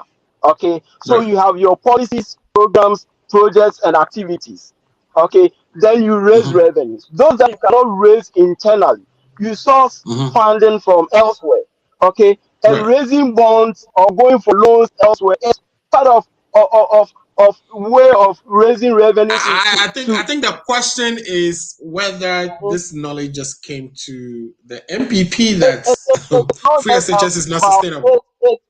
it is sustainable. It is not just I about mean, it it's coming not to them sustainable now. being free. Like the government has to find other ways to fund it. It can't be done on the budget. You can't just. I mean, A government yeah, draws a budget. Okay, the budget is drawn not with the fact that they have the money sitting there. That is one point I right, want us to understand. Okay, right. a government draws a budget that, hey, this I'm able to raise 10 trillion Ghana cedis. Okay, Mhm. and out of this 10 trillion, these are the activities or programs whatever that I would want to embark on. Okay, Right. I so mean, they were as doing part it out of of the as part of ABF. They were doing it out of the annual budget allocations that comes from the Petroleum Fund, the ABFA.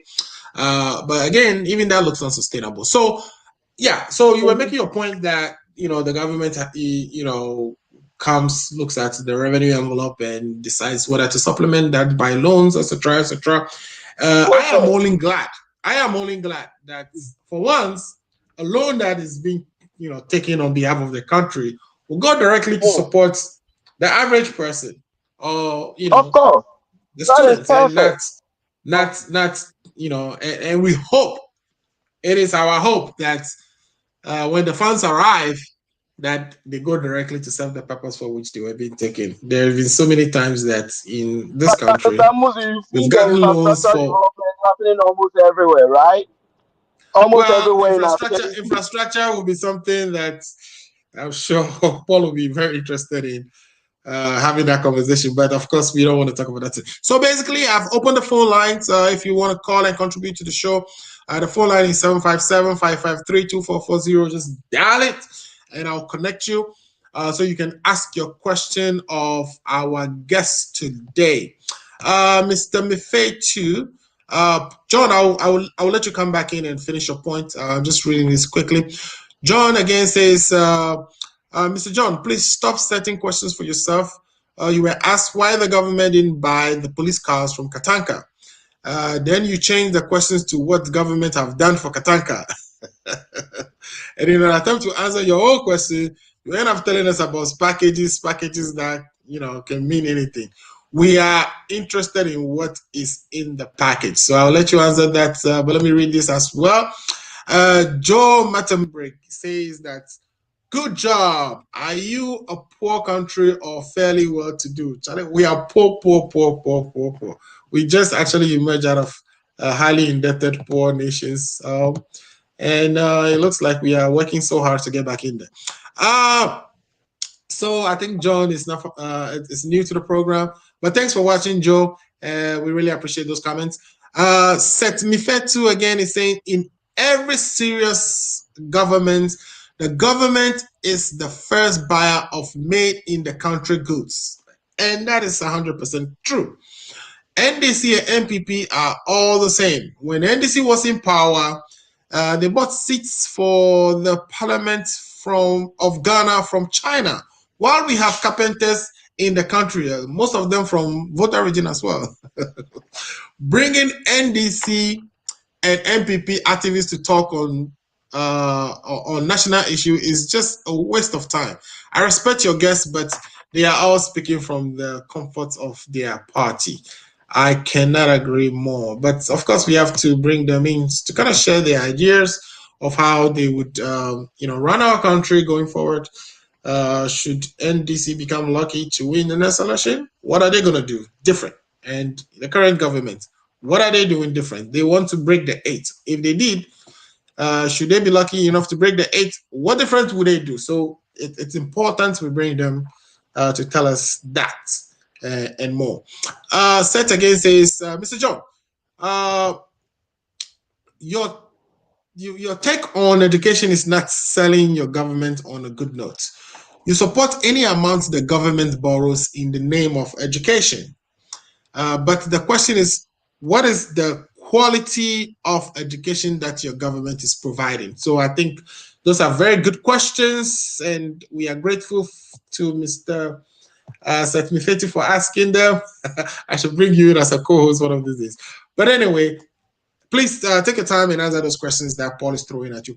Paul is saying that you are borrowing, to support the education, but the quality of education you are offering, it's not the best.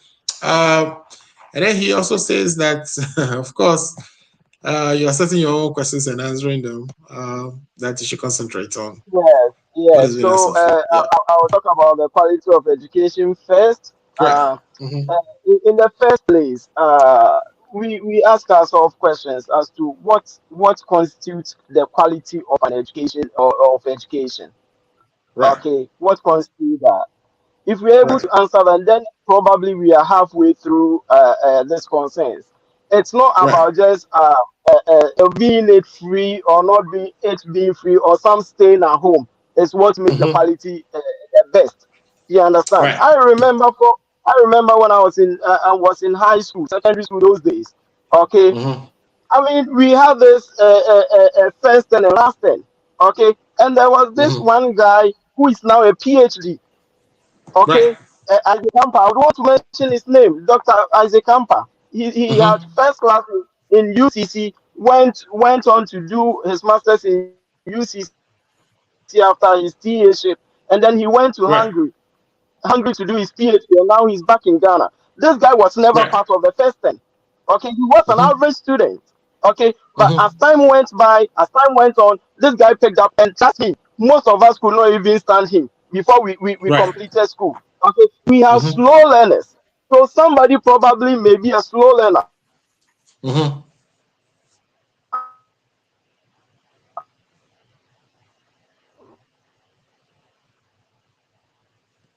You might think that person should not go to school, should stay here because the person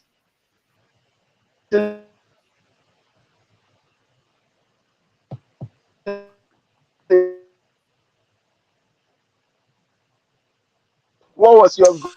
Okay, and then I'm sharing quality thing that people are talking about. Okay, I was the last but one worst grade in the class. I had 13, and somebody had mentioned 14. JSS, I'm telling you on this show. Okay, I had 13 and somebody had 14. The rest had 6, 6, 7, 6, 7. But when the first semester ended, I was 4th.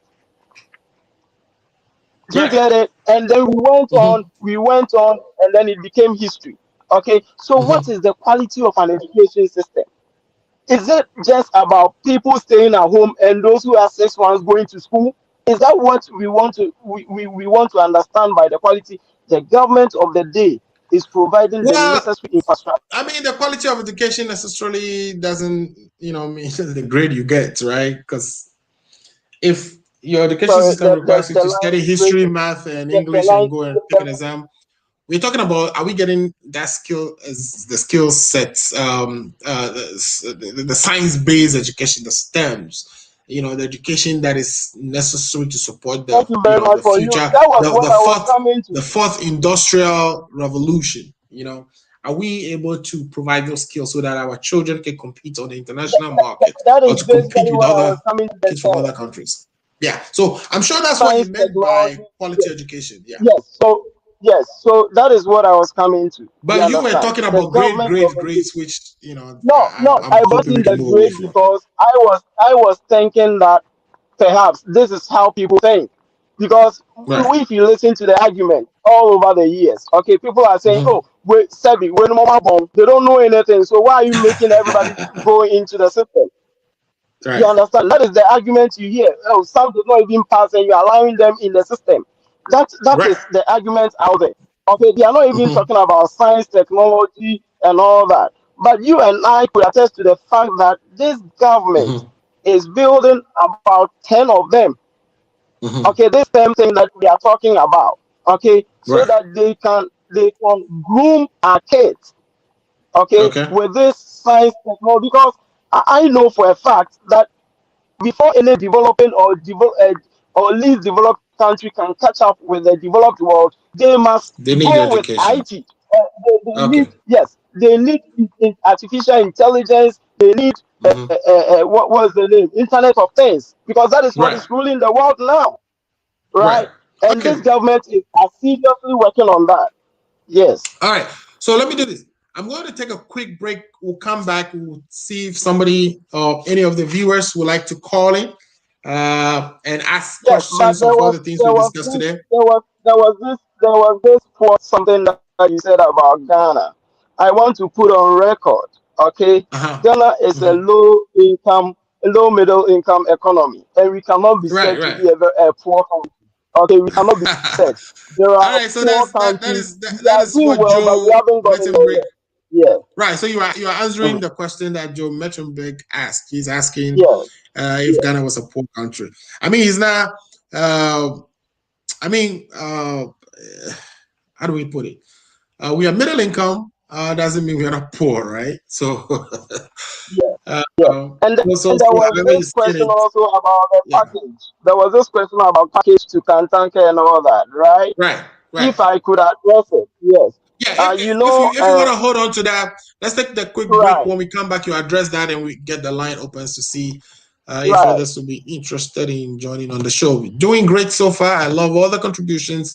But let's take a quick break. We'll be right back. Are you 65 years or older? Good news. Illinois has expanded its Medicaid health insurance program to everyone 65 and older, regardless of your immigration status. Need help to apply? Contact United African Organization, UAO, WhatsApp, SMS, IL65 to 773-420-8976. It's true. For most people, your health insurance program increases as you grow older. That's why the state of Illinois has expanded its Medicaid health insurance program to everyone 65 and older, regardless of your immigration status. Need help to apply? Contact United African Organization, UAO, WhatsApp, SMS IL65 to 773-420-8976. If you are 65 years and older, there's one thing we can all agree on. Your health and well-being is important. Whether you are a recent green card holder or retiree, asylee or without paper, You're now eligible for the Illinois Medicaid Health Insurance Program. Need help to apply? Contact United African Organization, WhatsApp, SMS IL65 to 773-420-8976. Documents needed to apply: your proof of ID, your proof of address, and your proof of income.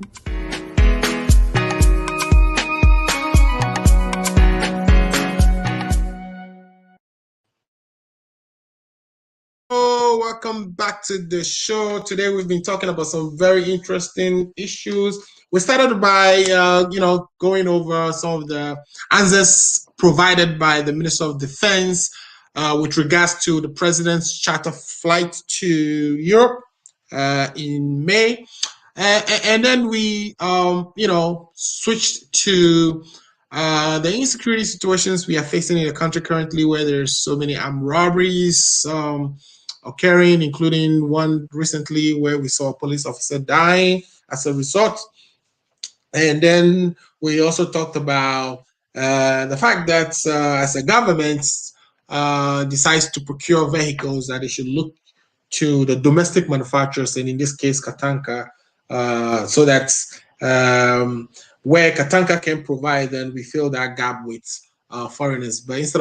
But what we currently do is not sustainable. It's not supporting our domestic manufacturers enough, where we go and procure Toyota Corolla for even our police services and etc. etc. So we want people listening who are government workers or sympathetic to the government to take the word out there that we are on the Ghana agenda. We are asking for the government to somehow, if possible, introduce a Buy Ghana First sort of program, so that the government entities will look to buying first from within Ghana before they step outside the country to procure things that our tax dollars will be used for.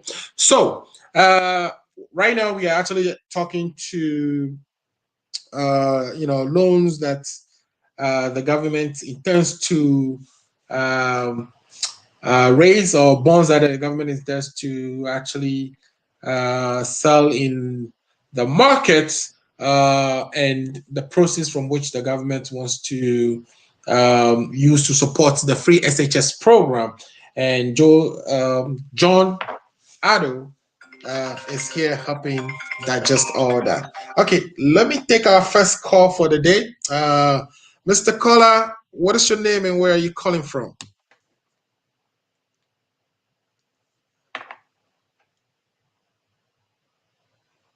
Oh, great, great. Let me ask, John, can you hear Steve as he speaks? No, you can't hear him. Huh. I'm hoping, and if anybody can hear you, but Steve, go ahead with your contribution. I can hear you clearly. Yep. We are happy to have you. Welcome back. By the way, Steve and I host a show called Steve and Afro Show. It's usually on Monday. Steve, let me ask, are we coming on tomorrow, or sorry to put you on the spot on air? I hear you. I figured that much. Well, welcome back, and thanks for joining the show. What is your question for my guest?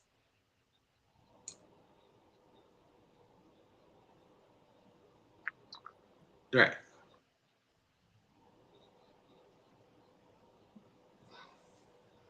Right. Right.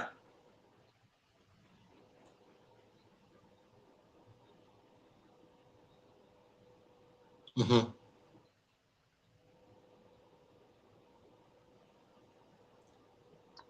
I Right. cannot hear anything.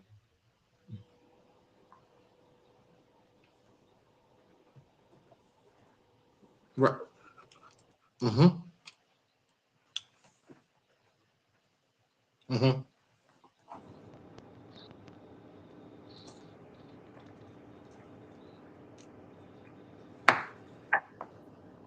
Okay.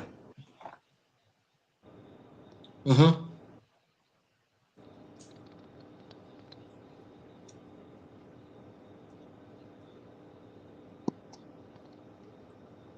Right.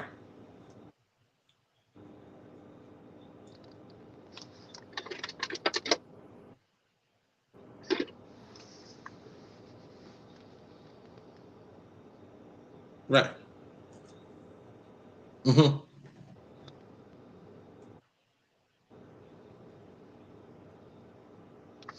Mm-hmm.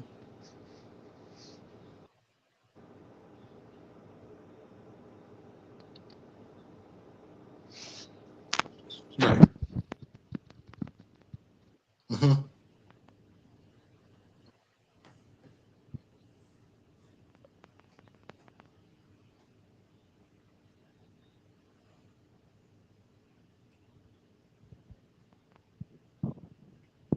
Right.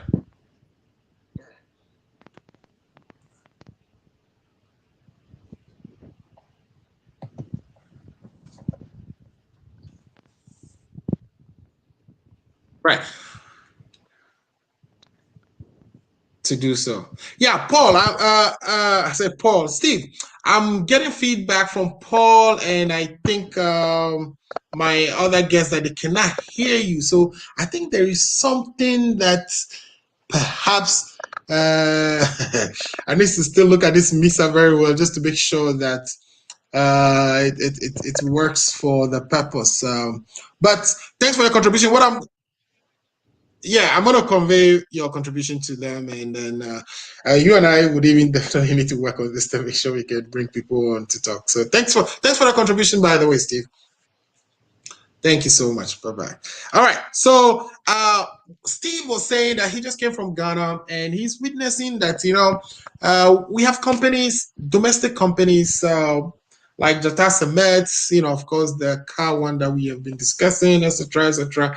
But he's realizing that, people are continuing to build big houses. They're driving foreign cars. We are becoming consuming. We are, deepening our consuming habits. We are a consuming society. We are a society that is not producing enough of our own or patronizing enough of our own. He's saying that even there are contracts with other companies to buy cement from Jata Cement, which is a local cement company that was just opened by the brother of John Dramani Mahama. So he's saying that there are contracts to buy those cements and build a factory or a cold store which would be storing chicken that will be brought from abroad when we have our own poultry farms in Ghana and we are not patronizing that. So all this is not going to be things that will help us as a country to develop, So that's essentially what Steve said. And so we are grateful for his contribution. John, I don't know if you want to take a bite at that first, but Paul, if you're listening as well, Paul, Steve has raised some very interesting, issues here. Do you want to take a bite at that first before I bring in John? Yeah, I didn't know what he said until you told me what he said. I wish I could have listened to what he said. So basically what I did is I thought I'd be able to set this thing well, but we'll test it out again. I'm definitely interested in bringing guests on to contribute to that program. So I do have the mixer. We are testing it. We'll get that running one of these days. So sorry that you couldn't hear him, but I've essentially summarized everything he said. So if you can, if you can take it again. Sorry, I missed it. If you can take it again, please. Okay, so he's just saying that he just came from Ghana. He saw that a lot of people are continuing to bring in foreign cars. They're building big houses. Even there is a contract between, I think, Kennedy Japan and Jata Cement, where Kennedy, of course, would be. He didn't mention Kennedy, but I suspect that was what he was saying, where Kennedy would be building a cold store, importing chicken from overseas to put in that cold store and selling in Ghana. Well, of course, we have a poultry industry in Ghana, and we are not patronizing that enough. So he's saying with all this that it is hard for a country to grow when we are, just net consumers. We consume foreign goods so much. So I wanted to see if you can take a bite at that. I think I've made that submission earlier on, saying that it's not only this NPP government. All government are at fault. Culpable. Mm-hmm. Let's try to encourage our own. Let's buy our own. Let's wear our own. Let's eat our own. That's the way to go to build our economy. Because when we do that, we're going to create a lot of job for our brothers and sisters who are loitering around aimlessly. So I will urge the upcoming NDC government in 2024 to try as much as possible to, let's focus on made in Ghana. Let's focus Right. on buy in Ghana, eat in Ghana, get in Ghana, wear in Ghana. I mean, let's focus on our local industry. Let's support them to build them, to make them stronger. Upon this note, I think I'll drop off now because my visitor is here. I just want to thank you for the opportunity, and just to say that my good brother John just came to set questions for himself and answer the questions for himself. He never answered one of or any of the questions you put to him. And I'm going to use this medium to tell him if he can convey this message to his party. Right. The president is being too insensitive. Renting aircraft for 15,000 an hour is unacceptable. You are just being sensational. That's all that you're doing. That money, that's fine in a way. John, can you allow me to make my closing statement? That money can be used to do something. That money can be used to purchase beds in our hospitals. That money can be used to purchase, furnitures for John's nephews and nieces back home in his village who are sitting on the bare floor learning. And to end it, I want to say once again that this super incompetent president, insensitive and shameful president will be kicked out of power in the next 4 years. I want to take this opportunity to thank you for the opportunity. And my good friend Ifa ran away from me for this show today. He knew he will not be able to answer the president jet rental. He knew he will not be able to answer the insecurity issues in Ghana. He knew he will not be able to talk about the $1 billion loan that they've gone to take to support free SHS. All these things we told them. My mother told me when I was growing up that when a pig let us the pig, why is your mouth big? The pig told the piglet, wait. But how many times would you want to say this? So I am telling the NPP people, they lied and they were saying all sorts of things when they were in opposition. They are now meeting it, they are facing the reality. John, next time, get better, get prepared, and let's debate. Thank you and enjoy your day, John. And tell your wife, never debated. Tell your wife to give you a good food to eat because you were setting your own questions and answer your own questions. Thank you. All right, Paul, thanks for joining the show today and all the good contributions you gave us. We really appreciate it. But that's Paul for you, John. That's the experience you're gonna have with Paul.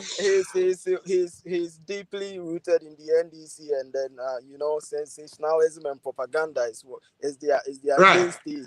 It's their main staple food. So I can forgive him on that. But the main issue is that I agree with you.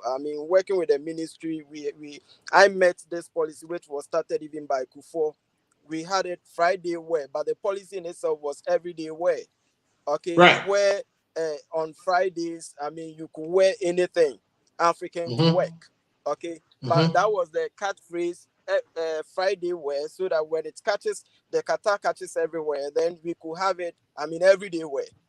Okay, so now you could realize even the president wears what's the name, this GTP print almost all the time, and then with the ministries they put on this, what do you have, Captain or whatever, even on Mondays to work.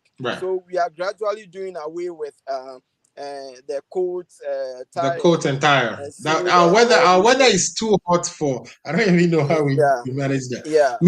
Because I saw it a lot when I wear coats in Ghana. It's trouble. It's kind of serious. But the main thing that I'm trying to say is that all these things are processes. Okay, you cannot develop taste, or people cannot just develop taste for our local things overnight.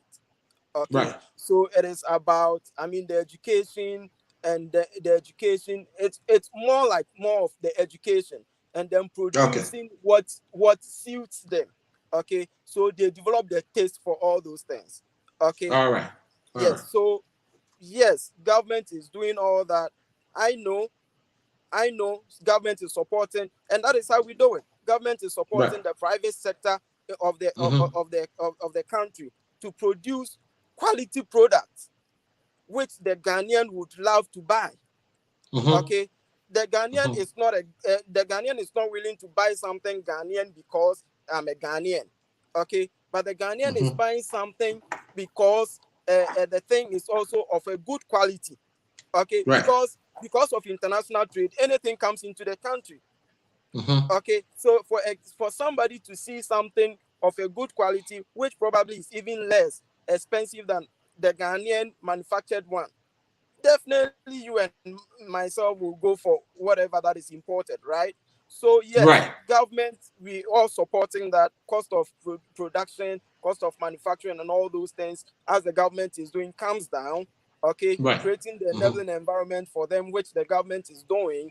Okay, so that cost of production, all those things come down, and then there again, you could see that the Ghanaian product will be cost effective. Okay, so Yeah, the but Ghanaian all we are saying product, is that when the government is going to use, the Ghanaian taxpayers' money to procure anything, they should it first should look be of Ghanaian domestically. origin, right? Yeah, first rights to be given to the Ghanaians. See if that thing is offered in the market. If it is not, then you go out. So if you buy something that is offered in the market, but you bought it from foreign, you are operating against the law. That would be helpful. Well, we have local content. I mean, where Yeah, it's I not mean, just by even saying in the local content. contract, It they has are to be a selling law. package. It has to be, I don't know, maybe it exists. I just don't know. It is. It It has to be is. a It is. requirement that, you have to first look in the domestic market.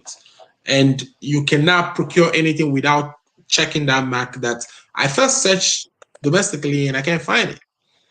And then you can go out. The US government does that a lot because I know, especially if you are operating within the military enterprise, certain things you have to check within the government to see do you have any government institution providing the same services or manufacturing those products? If you can't find it within the government setup, then Sorry, you can Amuzu, contract it your outside. line keeps dropping. Your line keeps dropping, so it's been Okay, difficult hearing you. okay, go ahead. So at this point, can you hear me now? Can you still hear me? Yes, I can hear you now. Okay, at this point, finish your point and wrap it up with your final thoughts for the day, and then we'll bring the program to an end. Yes, I want to address the question that one listener raised about the Yeah, package Steve. thing. Yeah, Yeah. I said package because that is what it is. Mhm. There is a stimulus package to give Right. incentives to the private sector or entrepreneurs. Okay, based on the proposal that you present to the ministry.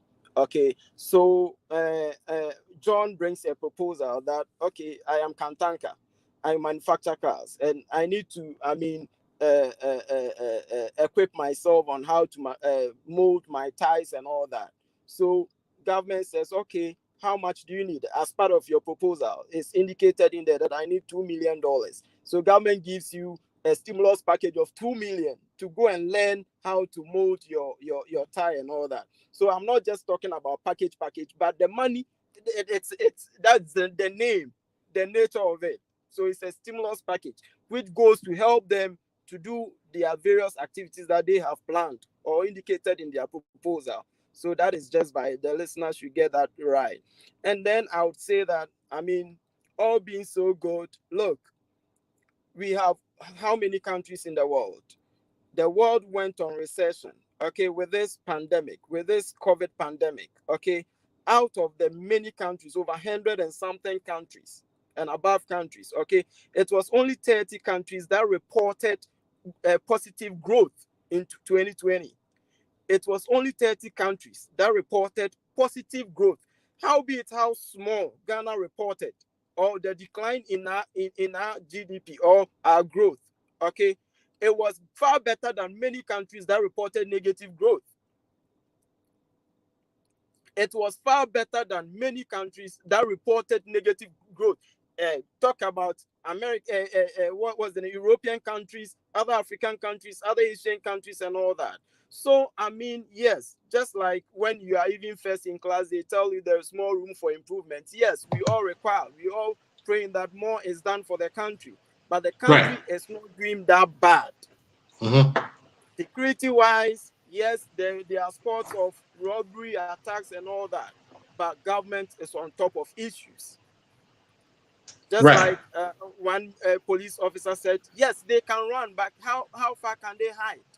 Or how Right. far can they go and hide? You can't Right. hide. Definitely, yes, you'll be fished out. So let us just exercise some restraint for the NPP government, because it's the only government, trust me, believe me, it's the only government that can remedy our situations.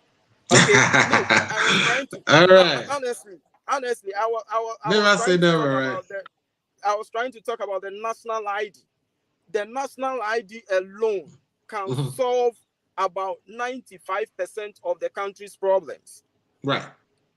The national ID alone, when it is Mhm. linked to the bank account, it is linked to criminal records, it is linked to health and all that, it can solve about 95% Yeah, it of is. It our has been the problems. agenda of the government for how long? This is the No, fifth no, year of but the government. you So and I can tell. You and I can tell. yeah, but As I'm I sit here, saying, I I mean, how have long is time. it gonna take to just do one ID and link into No, but whatever the you want to ID is link it to? done.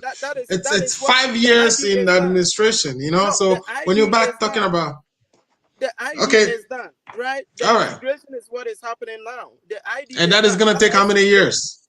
sorry. How many years would the integration take? Oh, the integration has already started. Even 28th, your Senate number How is going many to be your. years would it take? Just simple question. How Would it many be done years by the has end it? of the year? Oh, of course. Pretty Okay. sure. It's because even 28th, your Senate number, your ID will be your Senate number. Right, You see right. it. Okay. So gradually, it's phasing out ghost names and all that, because if you die with your ID. You understand? All right. Yeah. So Hopefully nobody dies. and all But that. So anyway, mm, we run out of time, but give us your last words. I know this is your first time being. We're hoping that you would come back on this show. You've been really great. I enjoyed everything you said so far. Give us your wrap up of everything we discussed today, and we will bring today's to an end. yeah, I think it's been great having me, and I've enjoyed myself as well. Just that Paul was being sensational and I mean propagandist. So I'm sure probably he's listening to me. But by Right, and large, all that I would right, tell listeners is that uh-huh, they should exercise restraint for this government. right. They should exercise restraint, because Ghana was one of the fastest growing economies in 2019. And in Mm-hmm. 2020, we were bedeviled with this COVID pandemic, okay, which shuttered almost everything down. They should Right. exercise restraint for this government. The best Mm-hmm. is yet to come. And very Mm-hmm. soon, the America, the Japans, the UKs that we see, we are going to see same in Ghana.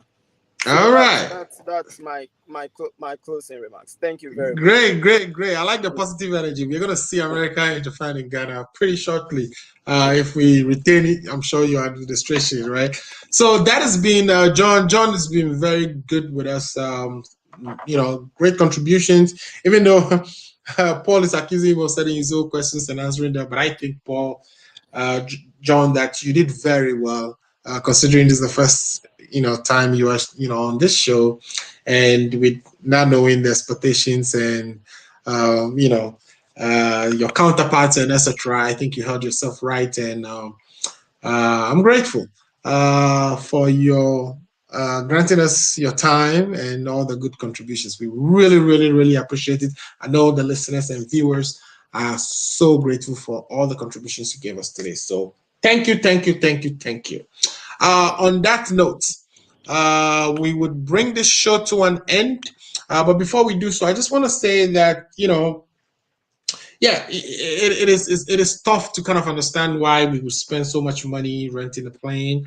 Of course, when our hospitals still need, something as simple as bed for our pregnant women. Some of them with their newborn babies are on the floor, etc., etc. As a country, it's shameful. It's shameful that we still have those situations when we have all kinds of resources, gold, diamond, name it. You name a resource in this under the planet, we have it. Recently we have been talking about our lithium deposits in the Volta region, and that is becoming important because now that the entire world is refocusing or re-engineering how cars are made to where they want to shift from dependence on fossil fuel to now electric cars, that lithium is becoming the hottest commodity. And we have that in Ghana as well. So with all the things we have, it is stuff that our country is in the state in which it is. I'm also pleased that we're able to talk about the issue of buying internally. There are companies that have started in Ghana and are doing well. We should support them by buying from them. We as citizens should also buy from them. But essentially, our government, when it comes time for them to spend our government's or taxpayers' money to procure anything on our behalf, that it should be done from our domestic companies first. And if they can't find the things we need domestically, then we go outside. It shouldn't even matter what the price is, right? Just in the name of competing, or helping our domestic industry or factories or companies grow. Of course, we hope that those prices that we'll be getting from our domestic factories are reasonable. So let me take that back. Not at any price, right? But at a reasonable price, of course, so that we can get value for our money.